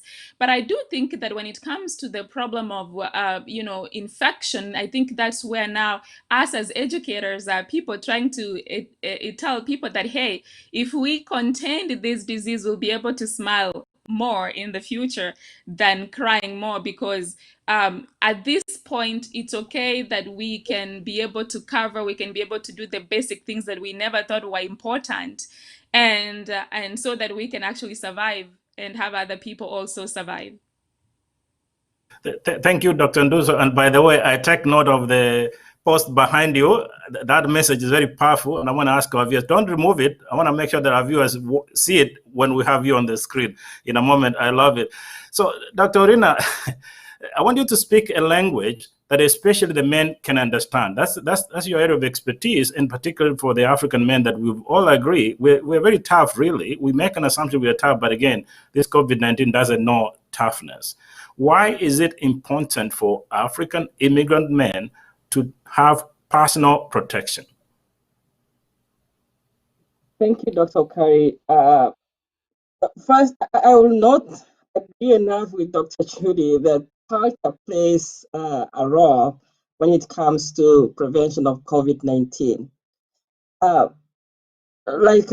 We said earlier, somebody said that people don't think that this is my disease. This is so-and-so's disease. So me, I'm excluded. I can't get it. But based on cultural norms and being a male myself in the industry, I know that COVID does not spare me as a man. COVID affects us mostly as men because of our immunity system. Women are more immune because they undergo biological changes throughout 24/7, which puts them at a better position when it comes to fighting coronavirus. CDC, and I always believe in science. CDC recommends that everyone, and when it says everyone, it does not exclude anybody, even a young kid, if they are able to wear a mask. CDC recommends that everyone should wear a mask over their nose and mouth when in public, including traveling. The reason is, like Dr. Judy said, we tend to express ourselves, especially as Africans, with our verbal cues. We don't believe in non-verbal. We gotta say something. We gotta smile. We gotta talk something at least. And when we talk, sometimes we increase the volume. As you increase the volume, there's always chances of spreading those viruses further to somebody that is close to you who is not at least 6 feet away. Masks slow the spread of COVID-19 because they help keep the people who are infected from spreading the respiratory droplets to others if they cough, sneeze, or they talk. But one thing I want to emphasize on is people have questioned, should I wear the full gear, PPE, or should I just wear the face mask? The face mask or some kind of clothing as recommended by the CDC is enough to protect you and others that are close by you. The full gear PPE or the protective personal equipments, those are specifically meant for healthcare providers. That is the PPE, the medical mask, the N95 respirators. Those should be left for the healthcare providers because with the current surge, we need those things available for these people that are on the front line so that they can be able to provide good care for the patients who have been affected by COVID-19. Thanks. George, you know, they're making good points. Let's be honest about the African community, particularly when we're talking about African socialism. African socialism demands that we are all one people, right? If you're having a wedding, it's unimaginable that you're not going to be part of that. If a member of our community passes on, which is a natural progression of life, we all want to go and say sorry, give our condolences to the family. You know, if there's a baby shower, we want to do all this. But in all seriousness, COVID-19 cares less about that because if it attaches any one of those, it does affect them. So you feel free to add on the same, but more importantly for our viewers, and remember that there are those ones who are watching across the country and those ones who are watching in Africa especially, who is most at risk? Again, I like your perspective mostly, Dr. Nduso and Dr. Machoka Orina. It's true. I can't see your emotions when you're just looking at me. I don't know if you're smiling or you're making a mockery of me. So it's good to have a protective equipment or just have a personal protection, but it's with, you want to, no. Sorry about that. So as an African man or as a male in healthcare as well, yes, we agree that disease can easily attack or affect anybody. It's very important too that we have to make sure that if we protect ourselves, we can even spare the limited resources in healthcare just for those who need it most. Because as we go on and as life continues, yes, there are some people who are sick and they require those resources. So if you protect yourself, it's much easier that you don't need to be admitted in the hospital, whereby you are occupying a bed where somebody else who is more serious could have occupied. And then as well, there's an old saying that we always knew that prevention is better than cure. So having a mask, it's sometimes people are even selling them the surgical mask for $1 per one. But if you can also imagine, if you are staying in bed for admitted in an ICU, it's can rise up, and then that means also takes money from the family resources as well. So it's very important that you protect yourself for the sake of your loved ones. So we want to come celebrate your birthday, we want to come celebrate your wedding and all that, but not very good that we have to come back at your funeral. So protection is actually very important. So who is at risk? Everyone is at risk, especially people with who are in an immunocompromised state or with conditions that affect the immune system, and is more especially at a higher risk. For example, obese people with diabetes, heart disease, or lung disease. It also goes further, mentioning about people with end-stage renal failure. So, and as we talked, we understood earlier, being an older male is also becoming a risk factor. So we have to be very careful and then make sure that we protect those among us who are at a higher risk And of course, things like diabetes, it's more of a chronic condition. It is kind of progresses as time goes by.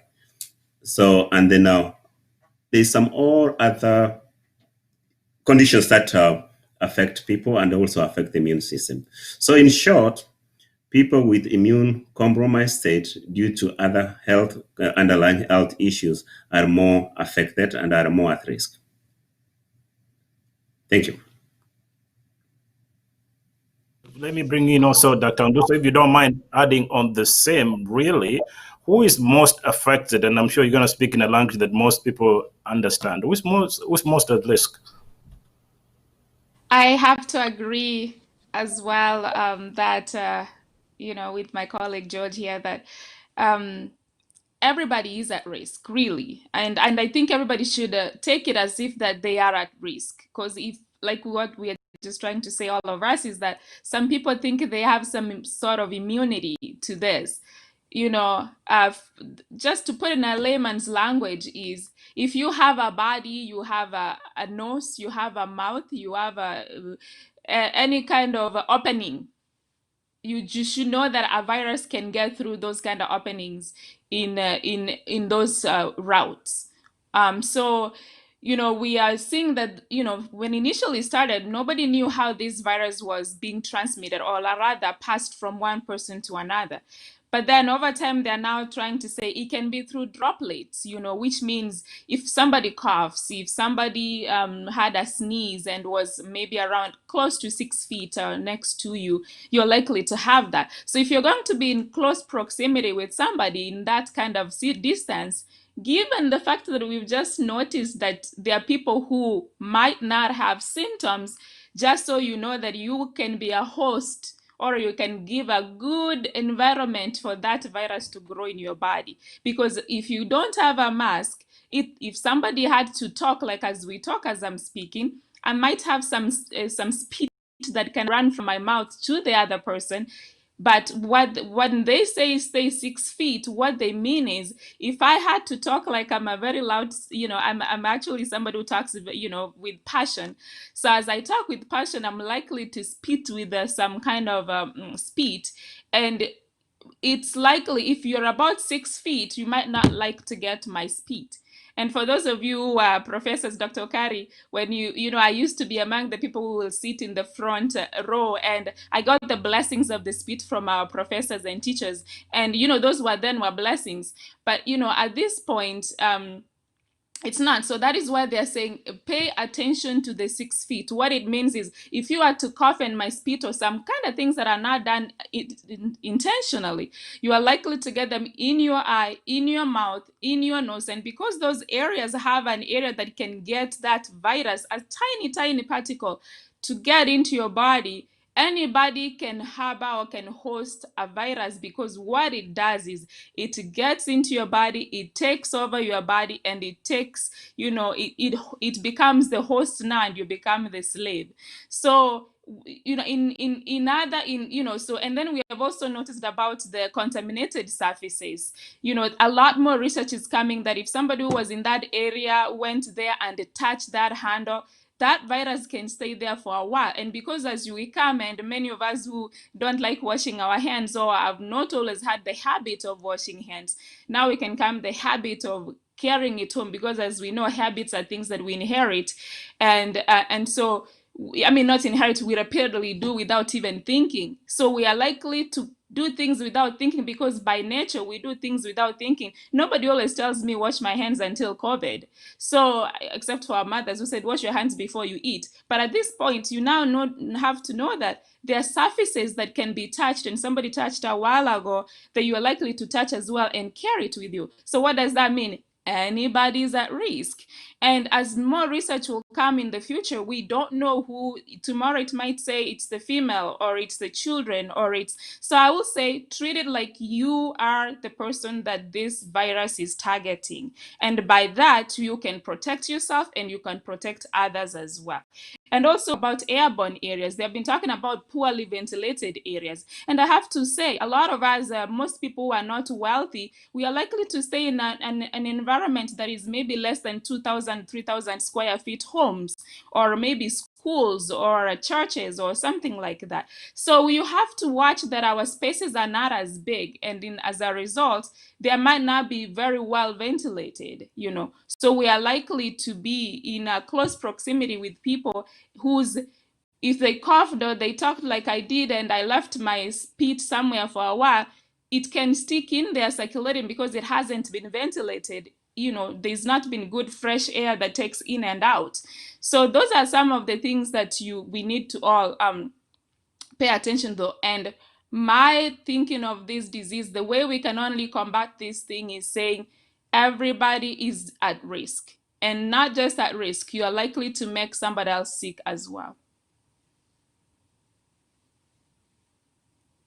And let me bring in Orina. You can add the same, but let's move further. I think earlier Dr. Nduso was talking about quantitative studies, and I think the danger with quantitative studies is that numbers don't lie, but they're subject to interpretation, and interpretation is subject also to who is interpreting that data.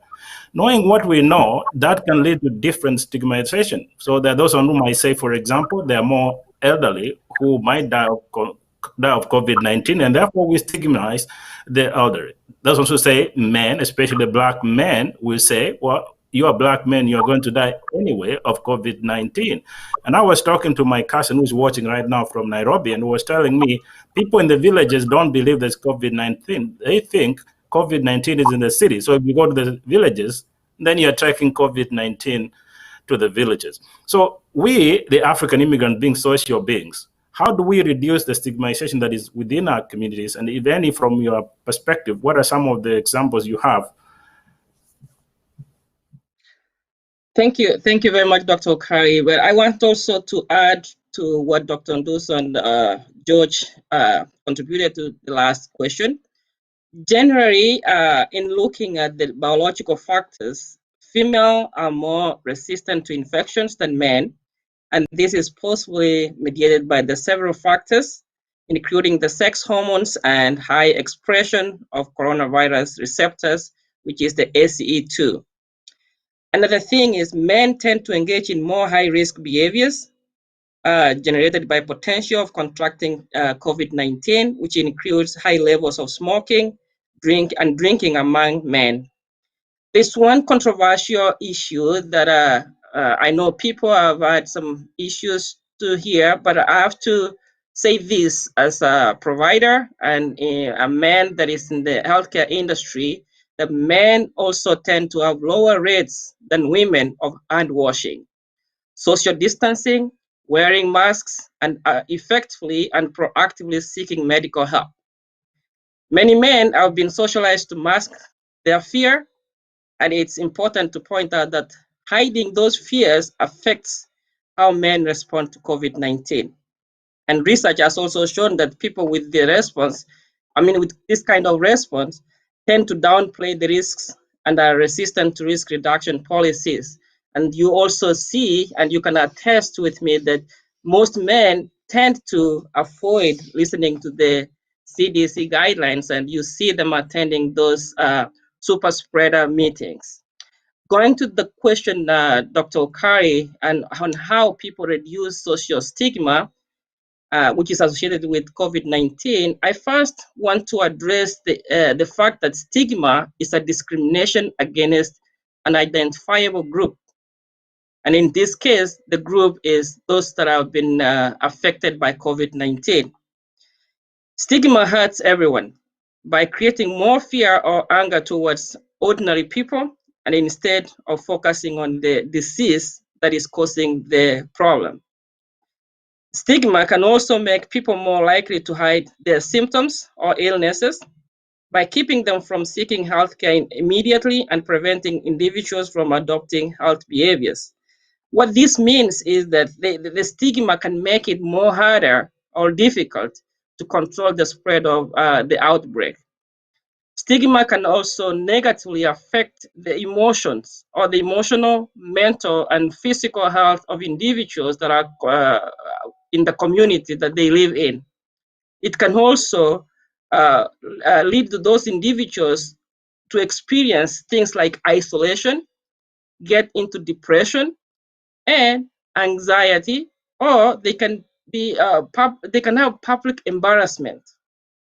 Stopping stigma is very important to making all the communities and community members safer and more healthier. Everyone can help, including all the leaders, all the stakeholders, the policymakers. Everyone can help to stop the stigma related to COVID-19 by knowing the one thing, which is the facts about COVID-19 and sharing those facts with their communities. The community leaders and public health officials can help prevent the stigma by, one, maintaining the privacy and confidentiality of those seeking healthcare and those who may be part of any contact investigations. Because, with COVID-19, we tend to do testing and we trace who else has been around the person that has been affected by COVID-19. If we maintain privacy, we will reduce the issue of stigmatization. Quickly communicating the risk or lack of the risk from contact with products, people, and places. This will also help reduce the risk of stigmatization. We will also prevent this by correcting negative language that can cause stigma by sharing accurate information about how the virus spreads. We need to speak out against negative behaviors and statements, which includes those people, which includes the social media. What we share on the social media should not be something that negatively impacts those that have been affected by COVID-19. And lastly, we need to make sure that the image used in communications show diverse communities and do not reinforce stereotypes. Thinking healthcare workers, responders, and others will be most important. Again, I repeat that. Thanking healthcare workers, the first responders, and those that are working in the healthcare, in the front line, that will help reduce the issue of stigmatization because of the work that they do every day, tirelessly, without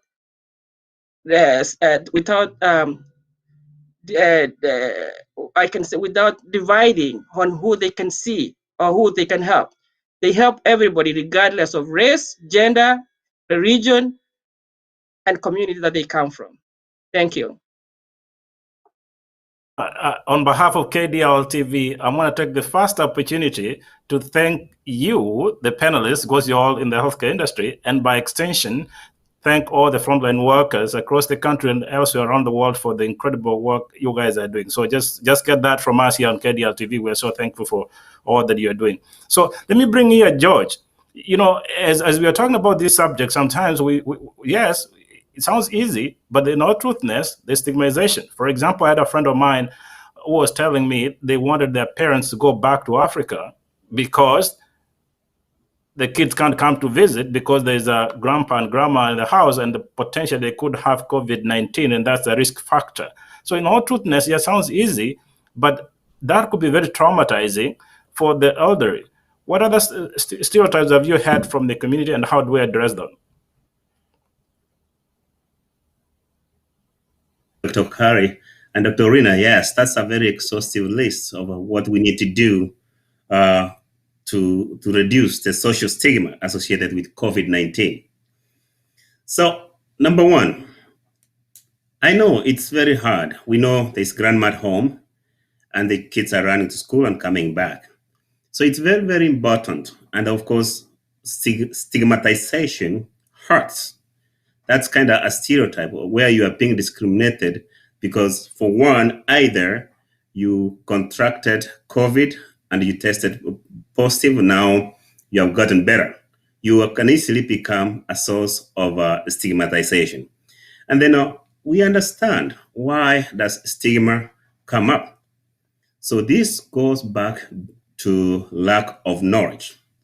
So lack of knowledge has knowledge about COVID-19 on how it spreads, and there's always a common need to blame somebody. Fears about the disease and death, gossip, that spreads rumors and myths that can be reduced in several ways. For example, building a trust in a reliable healthcare services and advice. Number one thing, we also need to show empathy for those who have been affected. So if they have been affected, they have gotten better, we should show them empathy. We should not isolate them. Don't see them as a person once you know that they have been affected and you run away from them. So there's a sense of rejection which comes about that. So you should not reject the people who have gone through the challenge of COVID and they have gotten better.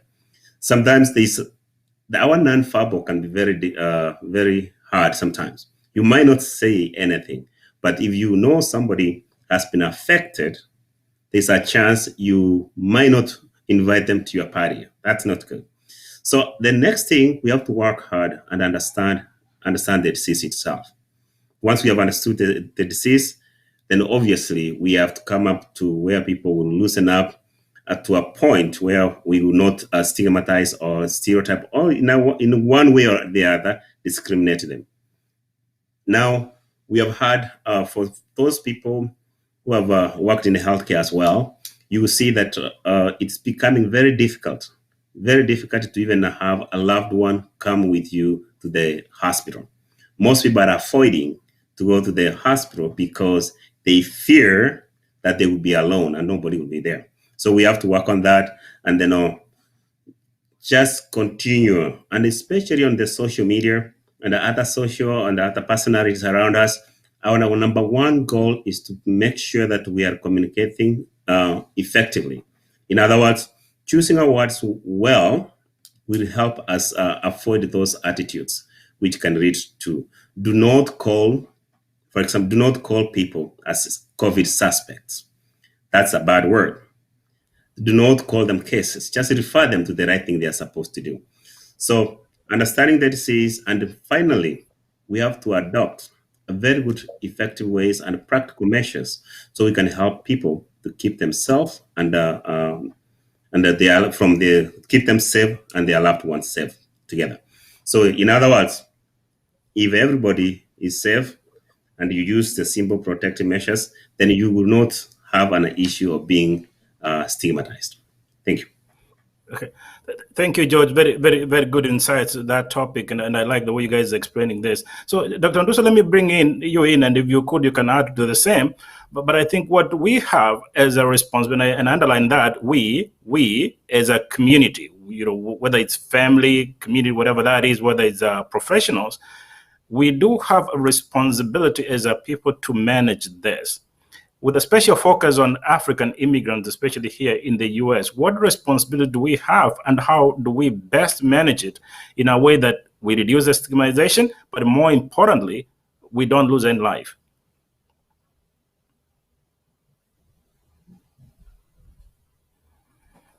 Dr. Nduso. There and eloquent on how they have actually been bringing out the points.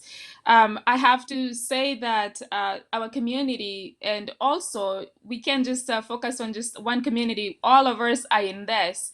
And there is a lot of us, lack of education and information. And I have to say I'm a person of faith who understands that, God said that his people will die due to lack of knowledge.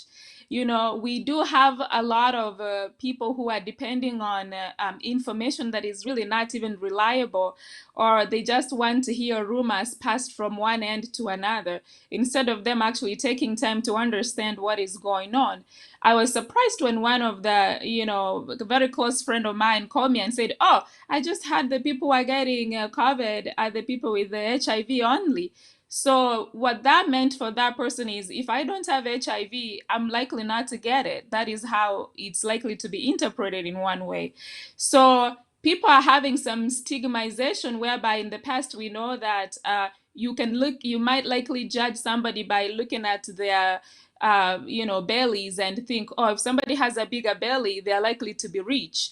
Or if somebody has a very skinny and is likely not to fit in their, their belt, you can see it all the way to their last hole, they're likely to be poor people who don't have enough money to indulge. So I think society has made a lot of false information that has been built in our mind, which makes us almost want to interpret things without really understanding the underlying problem. So I do think that in order for us to get rid of this stigmatization, we have to actually do a lot of education. And I'm so glad that all my colleagues from, George to Dr. Rina and all of us are actually based on, we are both educators. What means is we do and Dr. Kari as well, and everybody else, I'm sure many people are watching are educators. And we do not, we understand the information of learning and the power that comes with understanding what's going on. People are likely to understand and be able to take some mitigate or do things if they understood the problem rather than relying on some information that is mediocre. We have a lot of things that are people are putting out things out there that are not in any way helpful for any human being. We are seeing a lot of people are taking advantage of the very, very tough, difficult times by giving misinformation to people, and people are blindly buying the ideas. It's just it's boggling to see people who just do not want to even take a minute and check out a fact check something, and that is the sad part. And I think, if all of us had to, take this with seriousness and know, hey, could it be some of these diseases we are causing them as human beings ourselves because we are trying to in things with our mind and not wanting to, trying to do things carelessly. And I'm not saying that this is with the COVID. I'm just trying to say we need to look at the, like they have been talking about the climate change. We are probably, in the past, maybe some of these diseases were not killing so many people, but we didn't have as much technology and a lot of things that we do have now. Why is it that when we have so much technology and everything as is when a lot of people are dying? So I think it's time for us to go back to the education and start educating people. Maybe, could it be that we are making the waters that we are drinking to kill our immune system? Maybe it's the kind of vegetables and fruits that we are growing that are no longer having a nutritious value to add to our immune system. So in order for us to prevent this in the future, we need to go back and say, okay, as human beings, what do you think is the problem? And I do agree that at this point, our main, thing to do is how to try to stop it. But then in order for us to stop this from appearing in the future, we need to start looking at maybe our nutrition of, foods. We are now doing more of NGMO products, things that don't have any immune system. I have to say this, there's nothing as good for our body to fight diseases like a body that has a good immunity system, period. So, and a lot of these things was already laid down for us. We have fruits, vegetable, everything else. But I think a lot of us have settled in just buying foods that we don't even question to find out what is in this nutritious factor, what is in it in this. And a lot of us are buying some kind of cultural things that are not even necessary to our bodies. We're consuming alcohol and other things that clearly are very bad to your immune. And if you probably find out the people who are coming up with these kind of detrimenting things to our health do not even use them themselves because they did a lot of research. So we are being sold to things to us that are affecting many of us in the day-to-day, and we are being consumers of the things we are supposed to not to be consuming. So I'm just going to say that, with the stereotype and all that, I will think we will need to do a lot of education, not just today. This is something that has to be done over years. We need to start ways. How do we otherwise educate a human being in a better way so that we can have a healthy world to live in? Because this is just the beginning of diseases if we continue living the ways we are living today. Thank you, Dr. Nduso. And I think you make a very good point about how we move forward, which includes really educating, informing and educating. And I think that's the bottom line as to why we have KDRTV. The goal for us is a recognition that there are challenges in the community, but we need to look at it in a positive way. And that's why we are having this. And there will definitely be more sessions in the future, which will be talking about the same aspect of COVID-19 and many other factors or issues that affect the immigrant community here in the US, and obviously educate those ones who are watching from across the continent. So let's get back to you again, Dr. Orina. And I want you to be more specific. Sorry, I've been pushing you so hard to focus on more men, because that's your area of expertise. African men, again and again, we are tough. Really, these things we make an assumption that we are tough men, and therefore it won't affect us. But we really need to take this very serious. Now, a friend of mine, called me and said, "Hey, buddy, you're still home. Then if you are home, family members sometimes can be left and right. Can you join us for a drink, right?" Drink, as Dr. Nduso is saying, is not necessarily a solution. That could be a problem, right? And then there is also that stigmatization that, if you're going to have COVID-19, potentially could be having some other underlying conditions. Now, I want you to speak directly to the men. How can we best manage this pandemic so that we be there for our families, for our children, and more importantly, for our community? Thank you, Dr. Okari. Thanks, Dr. Nduso, for pointing out those key points. And I also want to ask you to allow me use some of the words that are on your poster that says that we need to live the life that we have always dreamed about. And we need to be fearless, recognizing the authorities around us and remembering where we've come from, but not forgetting where we are going. That's really key.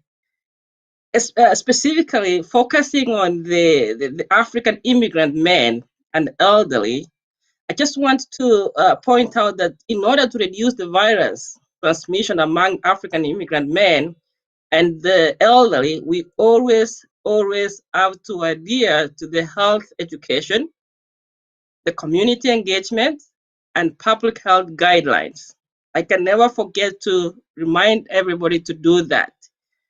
Especially people of color, those of us that are from the African descent, we are at an increased risk for serious illnesses if we contract COVID-19. And I'm addressing specifically men, due to the fact that we have high rates of underlying health conditions such as diabetes, asthma, hypertension, and obesity compared to the white people. We are more likely to be uninsured and lacking usual source of care, which is an impediment to accessing COVID-19 testing and treatment. We are also more likely to work in service industries such as restaurants, retail, and hospitality, and these places are particularly at high risk for the loss of income during this pandemic. And I'm pretty sure there's many of us that have lost a job because of this pandemic. And this puts us at a great risk if you are working as a man in some of these industries. We are also more likely to live in housing situations. Africans, we like community. We like to stay together. So we like to live in a communal arrangement. We have multi-generational families, or we have low income and public housing that make it difficult for social distancing and self-isolation. Often, men tend to work in jobs that are not amenable to teleworking, or use public transportation that puts them at very high risk of exposure to COVID-19. Again, I cannot finish without going back to science and pointing out to CDC. 10 things that this applies not only to men, but to everybody. Number one, if you are sick, stay home and try to isolate yourself. Even if you're staying home, like I said, we like to live in groups.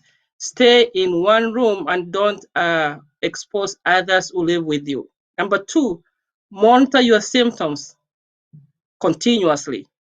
Number three, get enough rest. Stay hydrated, like Dr. Chudi said.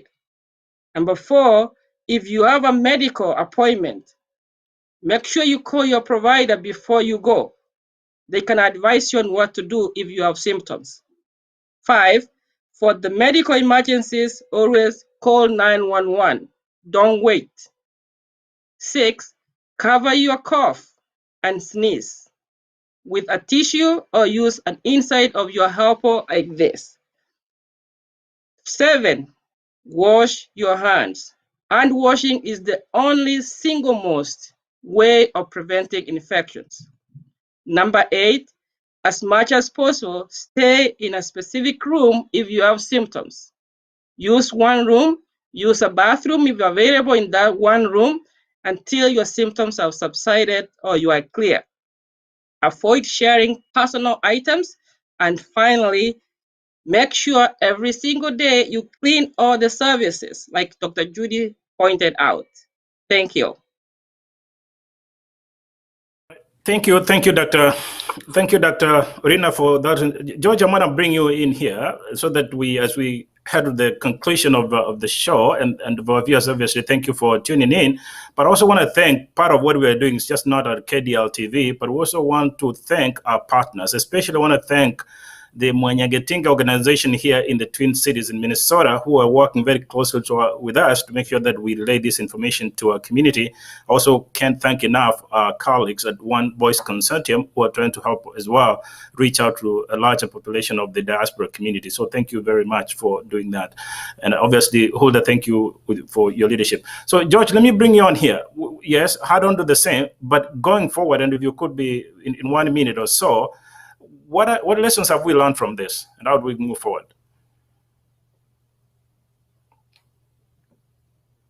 Marina, that was, I would release again. I would like to go back on what Dr. Chudi mentioned, or Dr. Nduso mentioned about, yes, diet, exercise, and rest. They're the best medicine that we have ever known, and they are all free.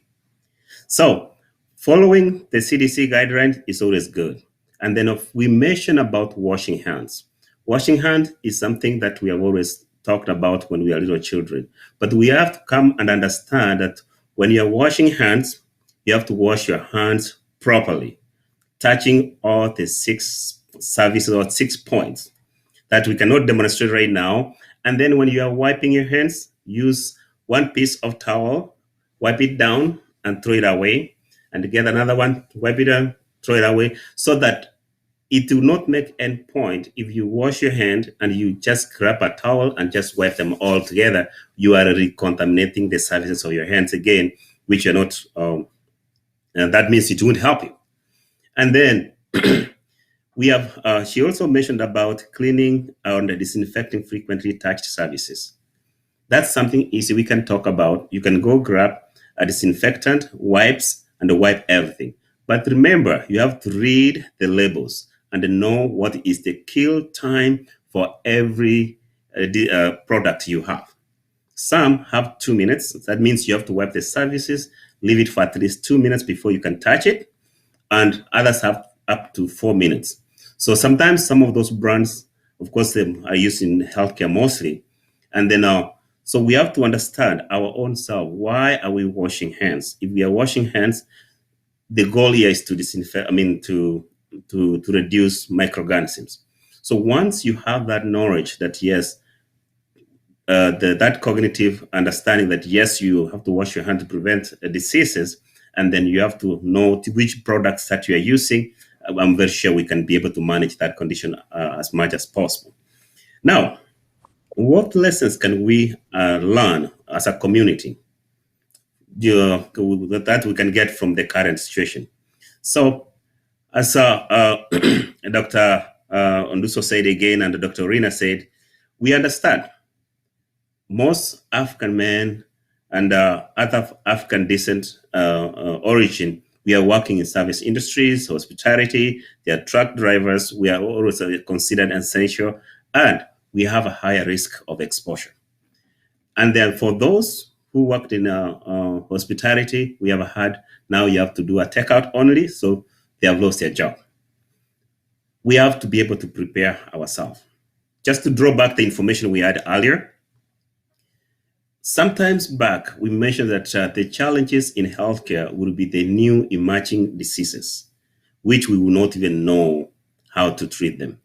COVID-19 is one of the new emerging diseases that we thought we never learned on how to to manage because it was non-existent. It's possible another disease might come. I'm not predicting it, but with the knowledge that another disease might come, so we have to learn something now. We have learned, like, due to improved technology, people can move all over the world within 24 hours, meaning diseases are now able to spread very quickly all over the world. So we are facing a challenge where we should be able to get worried because the diseases can move from one area to another very quickly due to improved technology. It's not just the other year. Now somebody can fly straight from Minneapolis to New York or straight to Kenya. One single flight, 15 hours. So if you have a condition, within 15 hours, it has moved from the US all the way to Africa. So that's one reason. We have to understand that, yes, now people are moving us faster. Things are moving us faster than before. So we should be very vigilant, look around, and we have to get that sense of togetherness. The world is as close together than we think it is. And then for people who lost their jobs, for people who get affected by the disease, we have learned next time we have to be able to plan well. So wherever we live today, let's work hard and make sure that we are planning for the future. So when we look back in Africa, in Kenya, so we have had so many people who depended in a daily, you just go out one day, hustle, come back with food. So if there was a quarantine, there's a lockdown. We have now known, so if there's another lockdown, there's a likelihood that you might not be able to eat the next day. So we have to get as a community, develop resources, and prepare ourselves well for any, God forbid, nothing happens again like this. For any future pandemics, we should be well prepared. Thank you. Yeah. Thank you very much. Dr. Orina. And I can think about 3 lessons that I've learned from the pandemic. Number 1 is speed and trust. What I refer by this, that it's now clear that how much we have learned that is needed for any early warning signs or systems.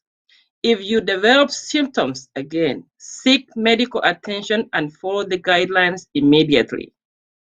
The second lesson that I've learned is that being in the health industry myself, healthcare is fast changing course on how they are approaching the pandemic.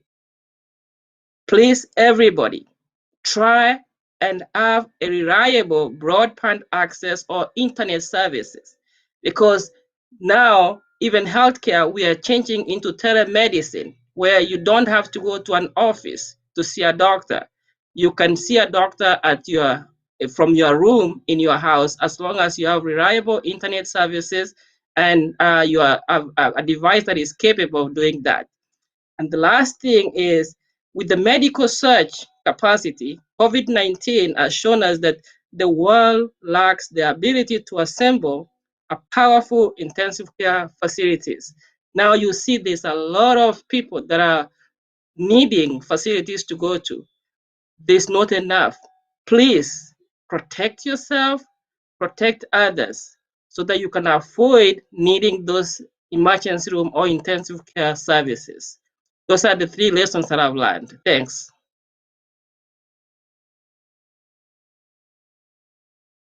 Orina, for your insightful contributions. And I think to finish up the show for today, the lady on the panel, Dr.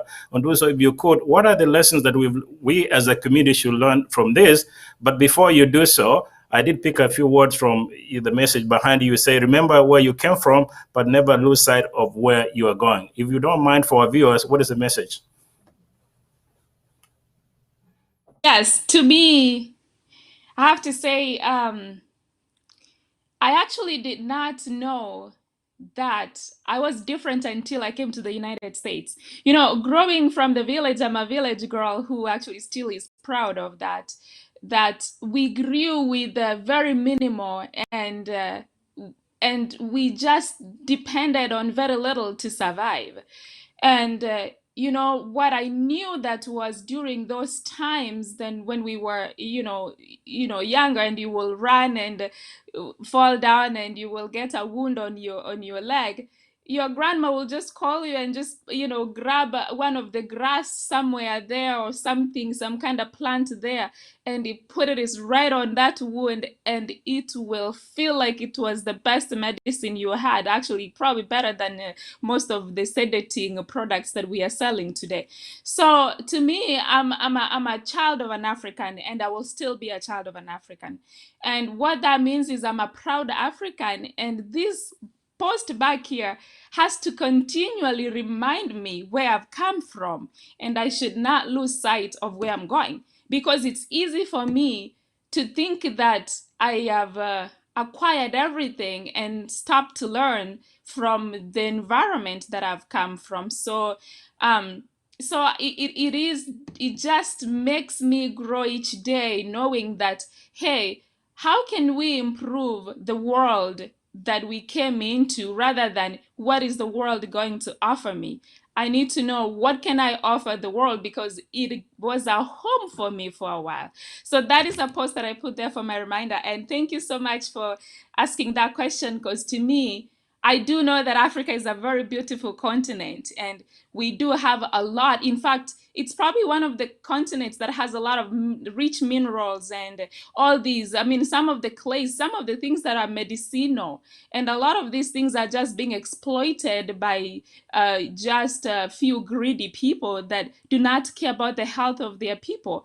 And so my long-term goal will be that we can be able to impact ourselves in a positive way as a country, as a continent, and be able to be shine and be light, because most of us got our melanin because we were in the area where we got more light. And if we understood what light does to us, then it can make us appreciate and know that our skin color is more of an asset than a liability to us. Anyway, that will be a topic for another day. So going back to the show, what I do know that is this show was meant actually for men, and Dr. Kari knows that why I'm here today is I had to switch things here because my schedule has been so tight. I have a lot of conferences here and there that I need to attend, because time is not on our side. Time is money. It's one of those rare commodity. And if I had to tell my young me, who was 20 years younger, I mean 20 years ago, maybe 10 years ago, I will tell myself, if I knew what I know now, I will have spent so much time learning. And that's what my sign says back there: learn, learn, learn. You can never learn enough. And I'm so glad, like Dr. George, my colleague George there was saying that. And actually, I'm giving you a challenge, my brother George there. We need all of us to be doctors on this show next time we meet and talk. So we need a lot more educators actually in medical fields. So I do know, and I'll be looking forward to seeing you be, I'll be like saying my Dr. George Mama there. Let's talk about this. Anyhow, so what I'm trying to say is I learned washing hands differently, and I was laughing as he was explaining washing hands.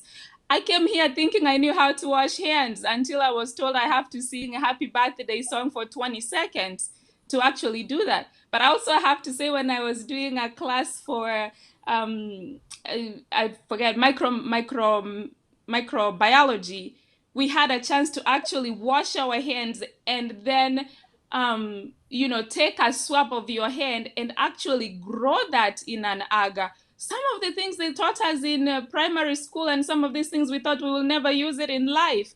But a lot of us are getting a lot of education that is just substandard and never try to think forward. What do we do this in this time? Maybe we could have found an African doctor right now thinking about COVID. We need a lot more people. They don't even have to be doctors. You can be a scientist. You can be a researcher. So what am I mean, I get sidelined, I don't want to get out of topic. I'll go back to, this was a show for Mel, and I have to say that being a family practitioner who has learned that there are diseases that are likely to affect certain age, certain sex, certain people than others. For instance, sickle cell is only for African people. They have not found any person who is not African that has sickle cell yet to find. So we know that there are certain things that most people are likely to get than others. So, and now that some of the earlier data mentioned that most people that are getting the diseases are likely, that are getting high mobility and mortality rates were men, that's something there. And to me, when I was doing my own analysis, it came to a few things. It's biological. We can never distance ourselves from our biology. You know, you have an XY as a male, and I have an XX as a female. There is something in our chromosome. And when we know viruses, they go to our DNA and RNA. Part of that, when if you remember from your biology classes, those are part of that. They have to get to your body system and take host of your body and there. So those are some of the things that with the men that are going to know that you're going to be at a higher risk. It doesn't mean anybody can't be there, because we also have you also have an X. Then why wouldn't you say, why wouldn't that X also prevent the, be more powerful than the Y? Which makes me think then there is also some behavioral factors that might be, or maybe psychosocial factors that we need to look into. I have to be honest, I'm a medic person, and I will constantly tell people the things they don't want to hear. That is, if you're having a living standard lifestyle that is actually not something, if you're putting something in your body that the body doesn't need, just so you know, you are making your body a host for attack. There are also going to be some diseases we call idiopathic, which means no matter, you might end up getting that, and some of that we are depending on science as why will other people get more cancer than others, which we know, some of the cells, some of the DNA that they have is also playing a factor. But most people who are likely to get diseases are also likely to get diseases because of their lifestyle. So do not underestimate just some of these things like smoking. We know they affect your cilia in the lung. In other words, if you're likely to breathe the air out there, the hair that grows in your lungs that is likely to trap that pathogen when you smell through your nose, is likely to get right into your lungs because the cilia has been burnt out. So I'm so glad for our cultural values. Some of us women ended up not smoking, and but now as we are seeing more and more generations, a lot of people are actually now doing, even female now are actually competing with our male, figures with the smoking and the drinking and all that. And I think some of those is just something that we was, misled, and we can always fall, but we don't forget to rise back and say, hey, whatever was sold to us is not necessary to us. So those psychosocial factors, we need to address those. And I have to say, because I love learning, is that we need a lot of health education amongst our people. Our people will perish because of lack of education. And I'm not saying things that people are just wanting to say there because they want some prestige positions or something. We need people who really care about human existence. We need to stop giving, like, I have to be honest, I have no conflict of interest in this show. This is my free time. I could be doing something else. But to me, if I can help one person, to me, I will die a happy person because I helped somebody. So how about the men can start now educating their own men? I was listening to a show earlier before we left about somebody saying the men do not have a lot of those.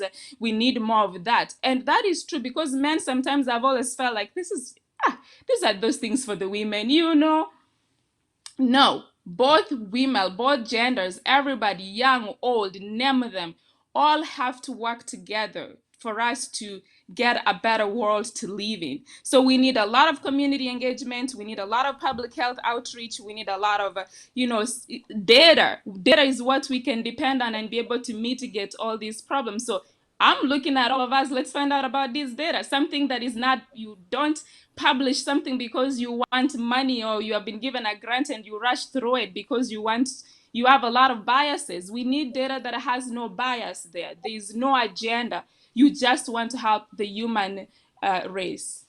All right.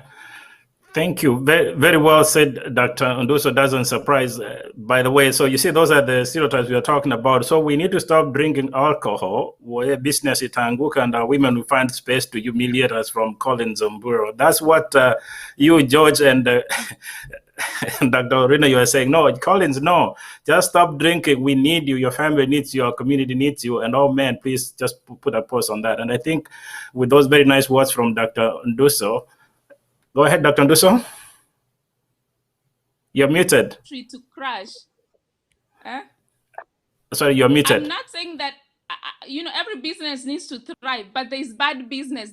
Somebody can find a way to do different business. I was so proud of CVC, which decided they are no longer going to be selling cigarettes. They are still in business. So we can also find businesses that are going to say, hey, instead of giving our men alcohol to numb their brain, we are going to give them education to educate their family. What about we use those resources like that? There's business for everybody, enough room for business to thrive. You don't have to use somebody else's vulnerable situation to thrive. Okay, well said, Dr. Nduso. Doesn't surprise. Very insightful contribution from you as always. And I think with that will mark the end of our show today. It's been very fascinating discussion. First, I want to thank the AMWA group for starting off the day with us talking about domestic violence. I hope we relayed the message well, but we'll be having future segments talking about domestic violence in this country and elsewhere. But also want to thank very, very, very sincerely the panelists here today. Firstly, I want to thank you, George Obara, for coming on the show. Thank you for the insightful contributions. But more importantly, thank you for picking me up from the airport 20 years ago. They always say your life in America depends on who picked you from the airport. So if my life is not good, then it's your fault. But I think it's not very bad. It's good so far. So thank you for picking me from the airport and grateful contributions here. My very good friend, Dr. Orina, so proud of you of having those two title behind you. I'm happy you joined the club, but we'll make sure that we bring George on board pretty soon here. And as always, thank you, Dr. Judy Nduso, for coming on the show. You're a great friend to the show. Your very insightful contribution is marvelous. And I think the community is so proud of having you. But on a personal note, I'm so thankful. I think my two little daughters will be very happy to call you Auntie. And I'll make sure that they come to visit your house, even if it's COVID-19. I'm sure you're a very good example, and I'm so proud that they call you Auntie. So I also want to thank from behind the scenes, George Bernard Kebuato, the guy working very tirelessly. He's not talking, but honestly speaking, I think the immigrant community needs to give many, many thanks to Bernard Kebuato and family for starting this and working tirelessly to make sure that this comes on. Bernard, I don't want to embarrass you, but I want to tell you that I'm so proud of you. I'm so happy to work with you and hope we can make a meaningful contribution to our community here in the US and elsewhere around the world. So what we have lined up for you in the next few days, next week, big show. I think this is for all African immigrants to the US. We're going to have, and this is, I want to also thank One Voice Consortium, thanks to the leadership of Dr. Robert Ishihuri from Columbus, Ohio, and One Voice Consortium. By the way, we are now officially partnering with them so that we bring all Kenyans here in the diaspora to work together towards driving a common agenda, which is really should be very positive. So next week, thanks to One Voice Consortium, we'll be having Professor PLO Lumumba, who will be talking to us, trying to engage the African diasporas here in the United States and around the world, not to forget where they came from. I think you saw that sign from Dr. Nduso. Let's not forget where we came from, but we also need to remember where we're going. So next week at 11:20 Central Time here in the US and 7:20 East African Time, Professor PLO Lumumba will be here on the show with me. I'll be talking about different issues affecting the African immigrants here in the US. But meanwhile, again, thanks to One Voice Foundation, One Voice Consortium and Foundation, next week on Friday, we'll be having a group from the World Bank. So they're going to give us an update on how the Kenyan government is doing from the economic front. So we're hoping you join us again next week around 7:30 Central Time when we engage our friends and the team from the World Bank who will be giving us an update on how the Kenyan government and the Kenyan people are doing economically. So many thanks again. I want to thank our partners on this show today. Thanks to Hulda Momanyi Hitzler and our team at Mwanyagitinga Organization. And also many thanks to our sponsors, Hennepin County, COVID-19. Thanks for sponsoring the program. And I'm hoping that we're going to engage in further conversations. Many, many, many special thanks again for our viewers, wherever you are watching from around the world. If you could, please go to Facebook, our Facebook page. If you could, just like us and also make your comments. If you would like to give us feedback, particularly positive feedback, we welcome that feedback. And I think that's the best way we can improve. And by so doing, we'll be able to bring all the diasporans together so that we can speak as one voice, as Dr. Shuri and his team are telling us to do. So I think for the time being, many thanks from us here on KDRTV. Looking forward again to seeing you here next week at 10 in the morning when we engage in another conversation about COVID-19 and that fascinating conversation with PLO Lumumba. Many thanks again. Have a nice week ahead.